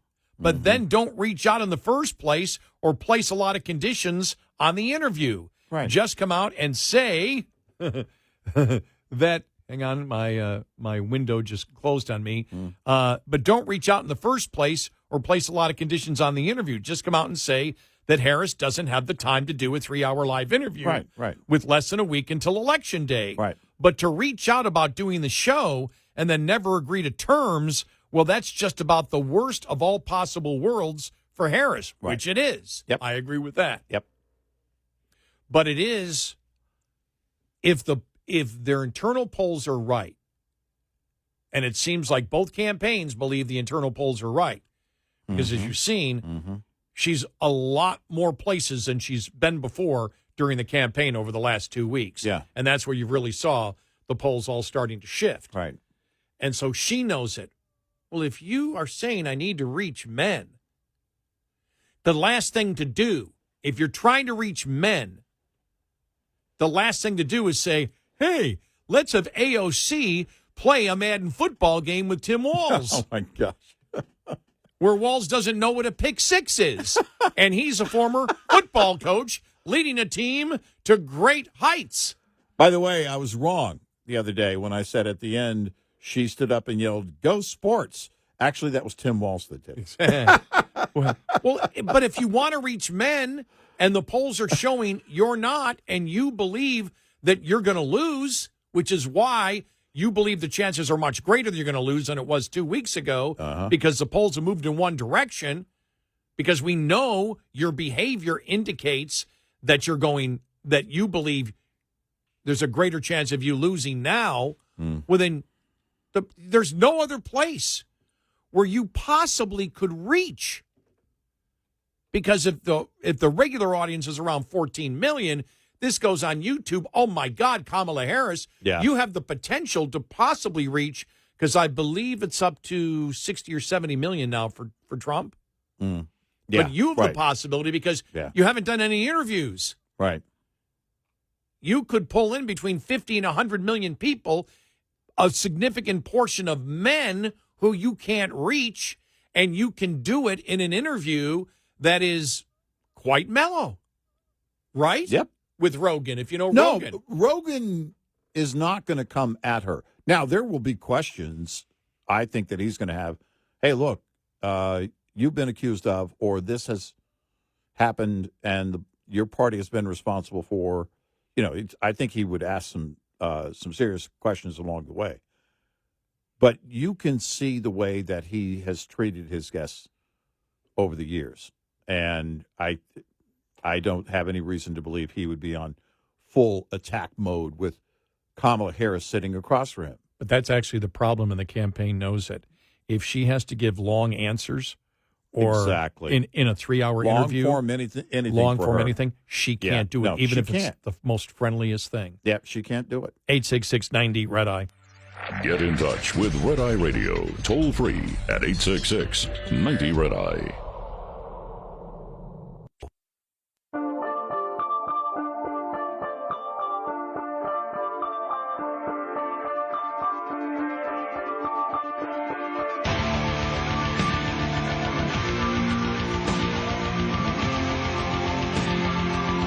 It's Red Eye Radio. He's Eric Harley, and I'm Gary McNamara. Welcome and good morning. Here we are.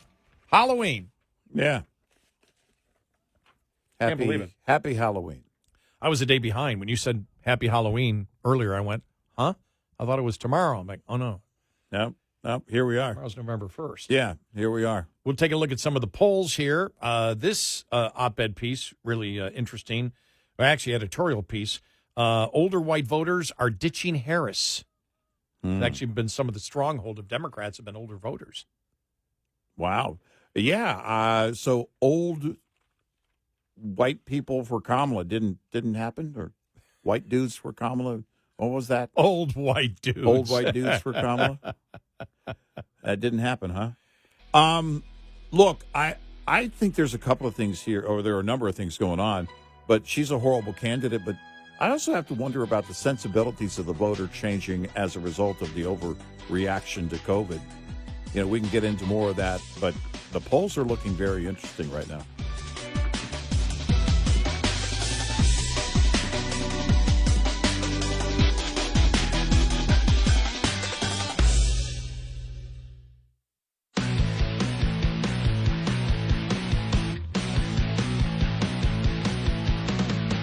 Now, it's Red Eye Radio. Gary McNamara and Eric Harley talk about everything from politics to social issues and news of the day. Whether you're up late or you're just starting your day, welcome to the show. From the Uniden America Studios, this is Red Eye Radio. All across America, we are Red Eye Radio. He is Eric Harley, and I'm Gary McNamara. Happy Halloween. Is it Happy Halloween? Sure. Well, yeah, I think so. You can say Happy Halloween. Very quickly, because we had mentioned it 3 days ago, and then 2 days ago, Teri Garr died. We had mentioned man. We mentioned it in young fact the Frankenstein. night before it was announced. Had no idea that she was sick. Yeah. Well, I knew she had MS. Right. We've known that for years, but we certainly didn't know she was that close to passing. And, oh, man, that one hit hard. Growing up during those years, Well, I mean, we were quoting Young Frankenstein the night before because of the brilliance, which includes Teri Garr's brilliance. And if you look at the how flexible she was as an actor, she in I don't know how many different roles, you know, she could do serious, she could do comedy, she could pull all of that off. And for me, there were three that I just really adored, and that were kind of that era: Gilda Radner, Teri Garr, and Madeline Kahn. And it was just for me, they had that masterful thing, you know, like Lucille Ball. They just kind of, I mean, they delivered every single time, and then you add in the Mel Brooks, you know, craziness to all of it, and it just comes out great. But I adored her, you know, her approach to what she did to acting. You know, she just had, again, that appeal on so many different levels. She could do so many different things. She could fit in so many different roles. And it was really sad to see that she had passed. Oh, I mean, just first time, because her first major role, I think her first role was actually in Young Frankenstein. Yeah. And she just came off like she'd been doing it for years. Yeah, and to be, you know, a lot of times, you know, what's his name? I can't think of his name. The actor Walk This Way. Marty Feldman? Marty Feldman, for example, you know, with his, you know, bugly eyes and, you know, buggy eyes. And then you look at... Abby Normal. Well, you look... well... Gene Wilder. I mean, just... Gene Wilder. I mean, they have incredibly... They're not normal faces. Right. And a lot of actors that are funny don't have normal faces. In fact, you look and you go, wow, yeah, okay, that's the only thing they can do is comedy. Right. First time I saw her, I went, oh, my God, is she beautiful? Yeah. And you sit there, and then you see that was gone a few minutes later when, I mean, I still thought she was beautiful. Yeah. But your whole mind was just how incredibly funny she was, how you bought it hook, line, and sinker. At least I did. Far beyond just another pretty face. You know? No, exactly right. And that was what was great about watching her work. You know, Peter Boyle in that role. Yes. Putting on the Reds. It was just so, you know, it was so great because it also, you know, it had that well, the ensemble that you put together is all working in sync and everybody's in the right place. Everybody is just, you know, perfect for where they are in every moment of that movie. Cloris Leachman. Yeah. Oh, yeah. Yeah. The horse. Every time they say another one that again, you know, because she was kind of a mainstay. She was like across the spectrum on you know, television, movies, and everything else. And then, you know, when they're no longer around, you're thinking, oh man, you know, I mean, it's often the case when older folks say, you know, they don't make movies like they used to. They really don't make comedies like they used to. And people are actually talking about it, and it's not just old people. They don't get into the silliness of what Mel Brooks was, the absurdity type comedy, where the absurdity was, you know, the comedy lived in that absurdity that he put on full display, Young Frankenstein, Blazing Saddles, and so on.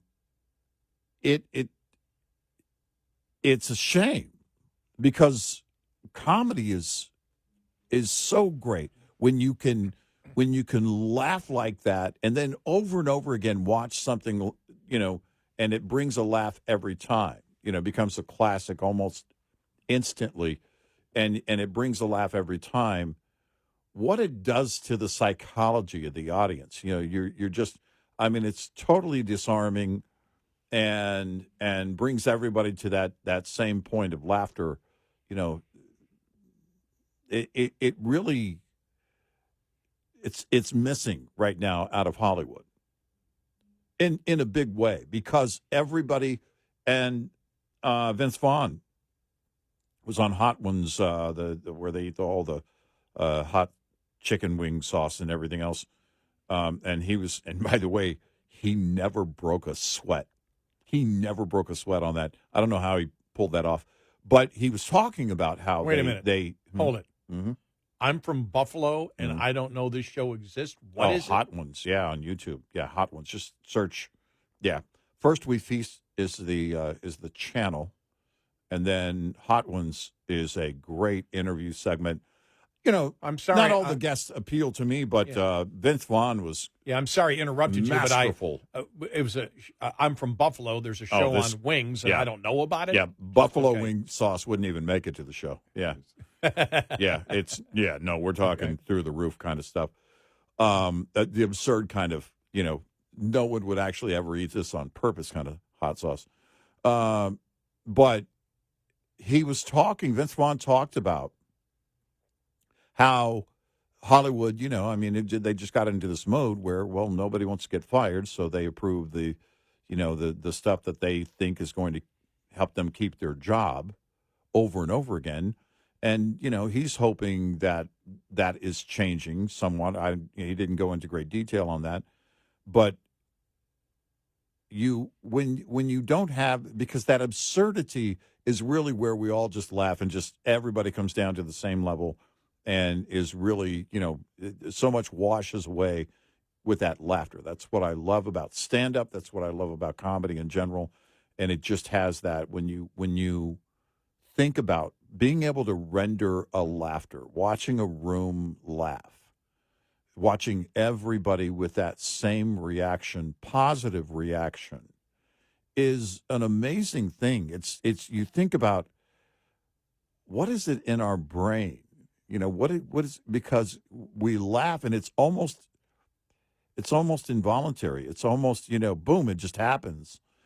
And I love watching that. I love the psychology behind it. I just overall just love watching that happen, and what comedy does. That's laughter is great medicine, and I fully subscribe to that. And I think Hollywood lost a lot of that in how they were, and it's not just the comedy, but other things that they're making. And then they wanted everything to be about a message, or if it wasn't about a message, it needed to have the message threaded into the storyline somehow, which always comes off as out of place. They don't see that. It doesn't make any sense to the storyline quite often. And when you can't do the kind of comedy that Teri Garr was a part of with Young Frankenstein and other things that she did along the way. And what I love is she was a lot like Gene Wilder in that she would often play the straight man role. But in order to play straight man, you've got to be funny. You've got to know. And you've got to understand the entire routine or bit. And they were just, people like that in what they did. I think that's probably why Gene Wilder was, had such a crush on Gilda Radner, and they ended up together because there was that kind of thing. That's what I saw in Gilda Radner. I had the biggest crush on her as a kid. I remember spending the night with my buddy David. And he had a TV in their guest room. His mom would let us, he was an only child. He had a TV in the guest room, and his mom would let us hang out in there, and we'd drink sodas and stay up and watch SNL. And she was a big part of that at that time. But that silliness, that kind of throw away everything, throw away the common behaviors and then just get into that routine of the absurdity comedy, the silly comedy. It's just, just seems all but gone out of Hollywood. And there are a few people that are focusing on it. This is what I love about Adam Sandler. Sandler, his approach to, because you'll see all these, things about him. Oh, the critics don't like. Doesn't matter. People are laughing and people are responding to it. That's all that matters. The guy's made hundreds of millions of dollars being silly. And it's not easy. It's not like he's just throwing this stuff out there and riffing and not really putting any mind to it. It's actually very thoughtful in its approach, but also very childlike in its approach. And that's exactly what we look for in those moments. When you look at Young Frankenstein or any of the Mel Brooks works, again, it had to have all those elements. There had to be a Teri Garr. There had to be a Madeline Kahn. There had to be a Marty Feldman.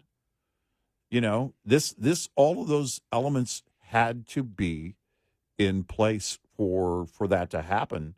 And it also wouldn't happen without the writing and the absurdity, So here we are, Halloween. Mm-hmm. And so very briefly, my only radio ghost story. Yeah. Everything you were about to hear is true. Right. The names have not been changed. Okay. Good. All right. All right. True radio ghost story. Right. So there I am working at our great affiliate, WROK in Rockford, Illinois. Oh, yeah. This would have been Halloween of 1993. I'm on the air and goofing around with my producer, Jeff. Mm-hmm. And just it was Halloween afternoon, and he said, was on the air with me and said, this studio's supposedly haunted. I said, cut it. Yeah, right, sure. He goes, no, people have seen things move and everything else. I mean, it's like known that this is haunted. Mm-hmm. So he's going on with it. And of course, me being, the cynic. Yeah. Yeah. I sat there and I said, yeah, right. Well, let me just say it right now. I'm going to call out to this ghost. If there's a ghost in here, let your presence be known now. The moment I said now, God is my witness, people witnessed it, they were there, power went off. Yeah? Came on like 5 seconds later. Everybody's losing it. I'm dying laughing, going, all right, who set me up? Right. Well, now, nobody's going to take me. Did the engineer take us off the air? Right. Was there a power surge? Whatever. The engineer comes walking in. He goes, we're on the air. He said, what happened? I said, the power went off. Did you do it? He goes, no, I didn't do it. Right. And so. No, that would, unless it was planned engineering, that would be against the law for him to do that. Exactly, right. As just a prank. Right. I mean, he couldn't. So, funny, we're dying laughing, whatever. And then a caller calls and says, something. If there's a ghost in the studio and you're mocking it, it might follow you and follow you home. I'm driving home in the car, looking in the back seat. Right. Going, but the funny thing was, about 20 minutes later, the utility company arrives. Yeah, we got to call in, and they're searching everything. They go, the power surge somewhere, we don't know, but we were listening when it happened. Oh, yeah, so right. we go to a few years later, and there I am working in Portland, Oregon. And this has been Halloween of 98, right? I believe. I tell that story. I'm in, I think it's the McLaughlin House in Oregon City, Oregon, which is considered, they put in my show, do it from a haunted house. Okay, I'm in the room that's the most haunted. I say that exact story I just told you, and I said, if there's a ghost in this, in the ghost of the studio, let your presence be known now. The power goes out again. Yeah. Across the country, different place, power goes out. The exact moment I did it, it was a guy from a television station that tripped over the wire and pulled the plug in front of the building. It's perfect timing. Right. Yeah, perfect timing. Well, I'll say this. If there is a ghost here in the Red Eye Radio studio, encourage Gary to throw it to a commercial break. 866-90 Red Eye. Coming up, more with Gary McNamara and Eric Harley. It's Red Eye Radio. Brought to you by...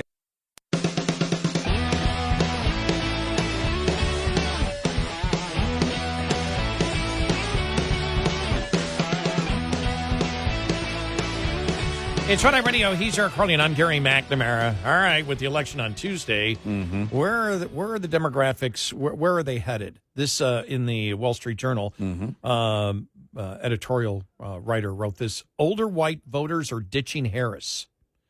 She started strong with this usually Republican bloc, but they're switching back to Trump. The most decisive voter bloc this year is the most overlooked. Kamala Harris has spent the final weeks of the race chasing Black, Hispanic, and young voters, convinced that her struggles with them explain why she's trailing. Yet if Donald Trump holds his lead, it will be because older white voters gave Ms. Harris a chance but decided in the end to back Trump. The late swing among older and white voters jumps out in the Emerson College poll on August 15th, less than a month after she became the Democratic nominee. Ms. Harris trailed Mr. Trump by 12 points among white voters and was tied with him among all other voters 60 and older. Since then, voters have fled from Harris. By October 26th, Mr. Trump led by 22 points among whites and 8 points among seniors. Meanwhile, Mr. Trump's support of blacks and Hispanics was flat, and his share of voters 18 to 29 rose by only 7 points, yet he surpassed Ms. Harris for the first time in overall support during the same time period. In other words, older and white voters contributed much more to Mr. Trump's recent rise than their younger and non-white peers. Wow. What about all those headlines touting a shift among minorities and youngsters? Why Democrats are struggling more with the Latino vote, male voters under 30, voting MAGA, and so on. The shift is real, but it has played out much more over the past 8 years and the past few months. Compared with 2016 and 2020, Mr. Trump is drawing more support from groups that tend to lean Democratic, especially Black and Hispanic men and young white men, too. Yet since Ms. Harris entered the race in July, most of Mr. Trump's new support has come from older and white voters. Yeah. Interesting. Right. Wow. Yeah, I have to wonder about our sensibilities as a society changing. I do believe they did during COVID, during and after COVID, where we are less trusting. I'm not going to say fully, that we don't trust anything, but certainly less trusting now of, I think, big government and big government decisions. I don't know if it's temporary or not. But I wonder about the psychology. You can't measure this, but I do wonder about the psychology of the voter, because this is our first election cycle outside of COVID on a presidential election cycle.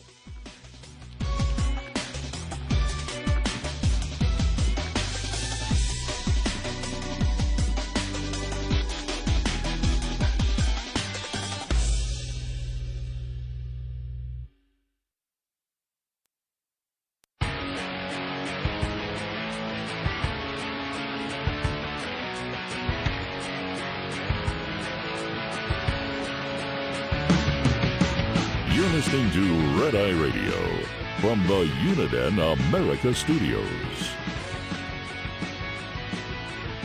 And he is Eric Harley, and I'm Gary McNamara.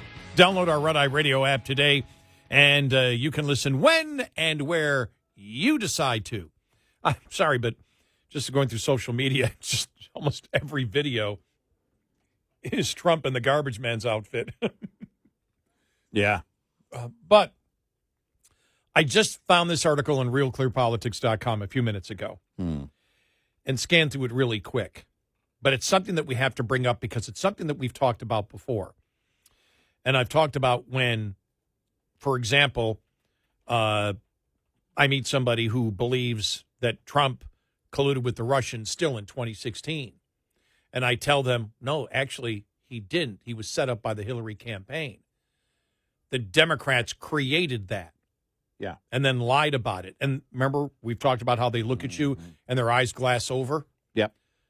This is an article that you can find at realclearpolitics.com. They list the number of op-eds and editorials that they have there. This is from tabletmag.com. News and politics. written by Park McDougal, McDougal. The Democrats' Insanity Defense. This is something that you and I have talked about before. Republican activists say they have to water down the reality of their opponent's agenda in focus groups because the people in focus groups just do not believe that it's true. It can't be. Basically, what they're saying is when Republicans tell people who don't know what the Democrats are about, tell them truly what the Democrats are about and how insane they are, the response is, you're not telling me the truth because nobody could be promoting those types of insane ideas. And the first example that he gives, in the September debate between Donald Trump and Harris, Trump said something so ludicrous that many viewers must have dismissed it out of hand. He said, quote, "She did things that nobody would ever think of," Trump said, while rattling off a list of some of the vice president's most radical past positions. Quote, "Now she wants to do transgender operations on illegal aliens that are in prison." End of quote. The idea that a vice president wants to do transgender operations on illegal aliens that are in prison, end of quote, seems so patently absurd that the New Yorker's Susan Glasser cited it in a column posted the next morning as an example of Trump's lunacy. What the hell was he talking about, Glasser wrote, of the trans operation lines? No one knows, which was exactly, of course, Harris's point. The reaction was understandable. The idea of the operations was, as Trump himself said, a thing nobody would ever think of. The problem is, it's true. And we all know it. But that's the problem that Republicans are having right now. The Democrats are so bat soup insane that when you bring it up to people who don't know what the Democrats are doing, they look at you and say, you're a conspiracy theorist. You're a nutcase. You're crazy. Nobody would ever do that in the United States. We said during the Obama years that we had come to the conclusion that the Democrats were lying so often, it was rendering a response from the Republicans, liar, they're lying, they're lying, they're lying. And then after a few minutes, it just sounds like the Republicans, all they want to do is call the left liars. Yeah. But it was true that they were lying. And when you look at everything now, well, after the attempted assassinations of Donald Trump, and I think it was headed this way anyway with me. I cannot any longer discount any conspiracy theory that's floated out there. I mean, the ones that are off the charts, we can set aside and maybe discuss later.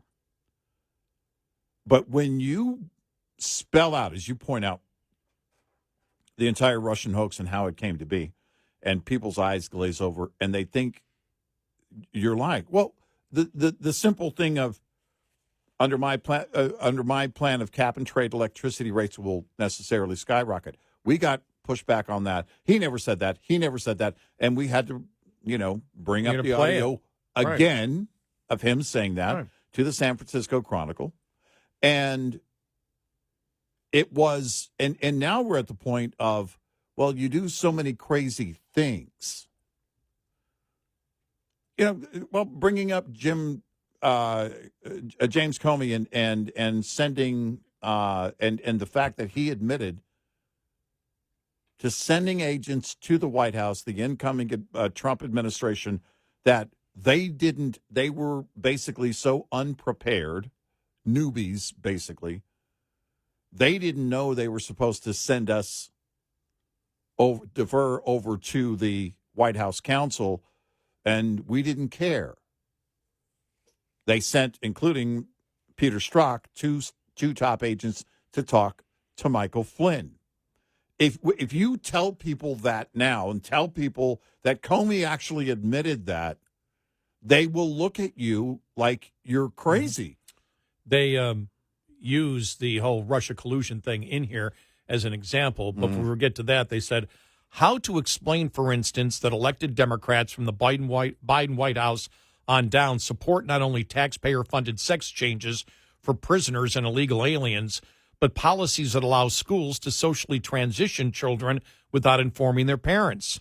How to explain without sounding like a lunatic that the newspapers and expert bodies that recommend life-altering surgeries for children and defend them as life-saving or medically necessary care, opposed by only cranks and Bible thumpers, either don't know what they're talking about or are lying to you for political reasons. That the claim that such surgeries were rarely, if ever, performed on children was also a lie.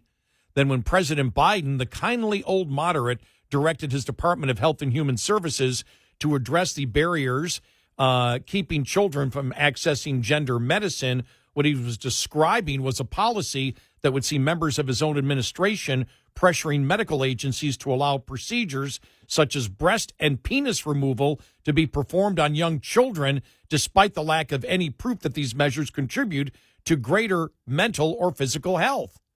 The same GOP staffer who was currently working on a competitive congressional race told me that one problem his campaign regularly faces is that aspects of the Democratic Party are simply too insane for voters to find credible, even when they are documented as U.S. government policy. When you outline the Democratic agenda, you have to water it down because in both polling and focus groups, people just don't believe that the Democratic Party could be that insane. Yeah, you lose people. They are critical of things like boys and girls sports, but they tune out stuff about schools not informing parents about transitioning their children. They just don't believe it's true. It can't be. When I talk to people and I have conversations, and it's you and I inevitably get the, well, who do you think's going to win?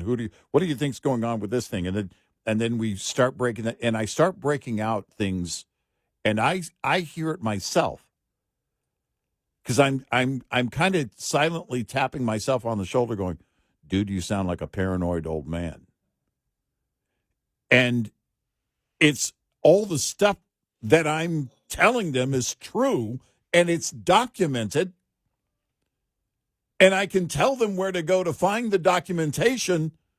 And that sounds more like the paranoid old man. Well, if you don't believe me, go to this website. They got all the... It's because, and we've gotten to that point that the insanity is literally unbelievable. They say a similar dynamic plays out in foreign policy. On the one hand, the Democrats conjured out of thin air the claim that Trump colluded with Russia to steal the 2016 election, right, which was, we now know, a conspiracy theory concocted by ex-spies and Clinton campaign operatives and seated in the intelligence agencies and the media by outgoing Obama administration officials to cripple the new administration. That is to say that this is not a matter of partisan political opinion. It's simply false.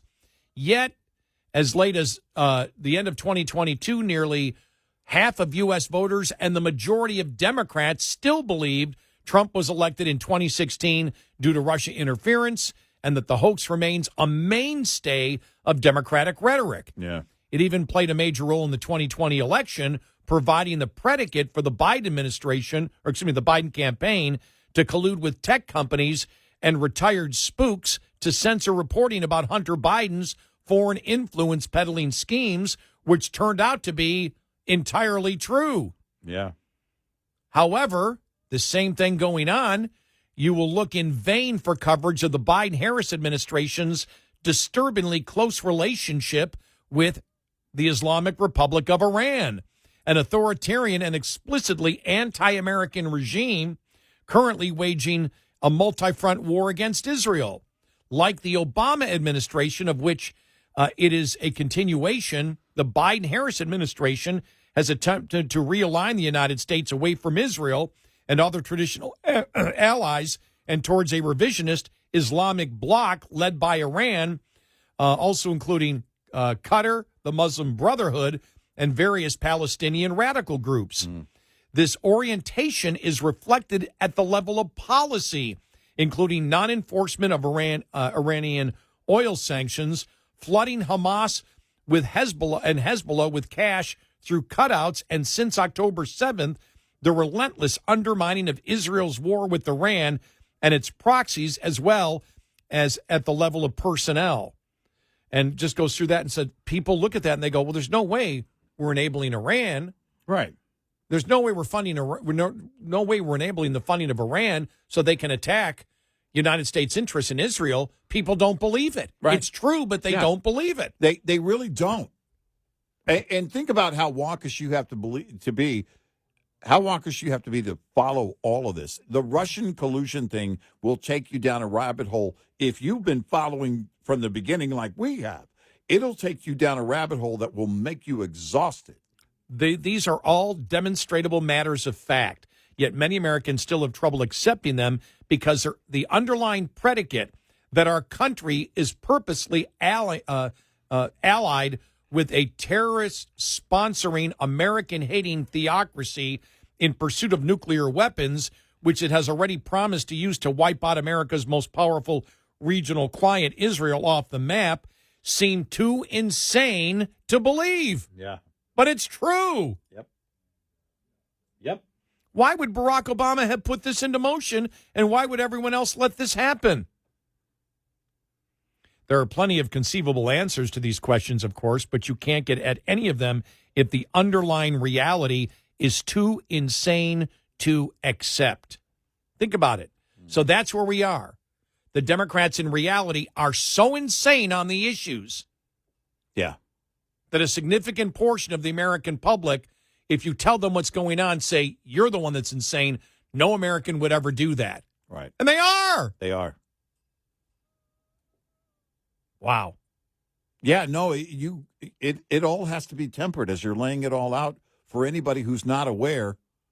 It all has to be tempered because you come out sounding like a conspiracy theorist. They say it does appear that this insanity defense may finally be breaking down. Polls and early voting returns suggest Trump may be poised to recapture the White House and potentially even win the popular vote, despite a nearly daily stream of invective from Democrats and their press allies casting him and his supporters as some version of Hitler. Yeah. So there you go. Well, and look, we've said from the beginning that Trump is mainstream. But even to some people on the left now, Trump seems normal. How bad is that for the party that they have supported for a long time? That's where we are. 866-90 Red Eye. Lines open for your calls. 866-90 Red Eye on Red Eye Radio.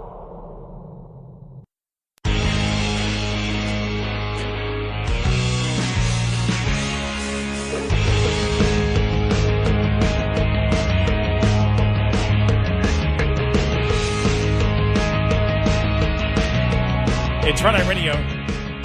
He's Eric Harley, and I'm Gary McNamara. Good morning. Happy Halloween to everyone. But what a strategy. You think about it. I wonder if Democrats actually sat around and said, let's get so insane on the issues that if the Republican Party tries to point it out to people who don't really pay much attention, the people will say, well, you people are crazy.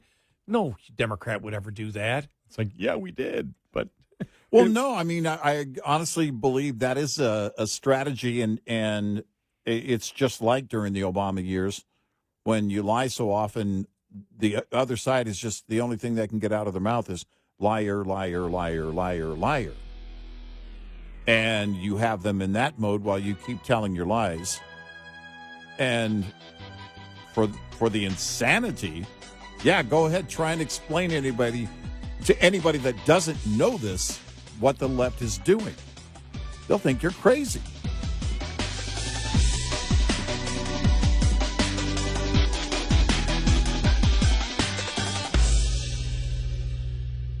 This is Red Eye Radio on Westwood One.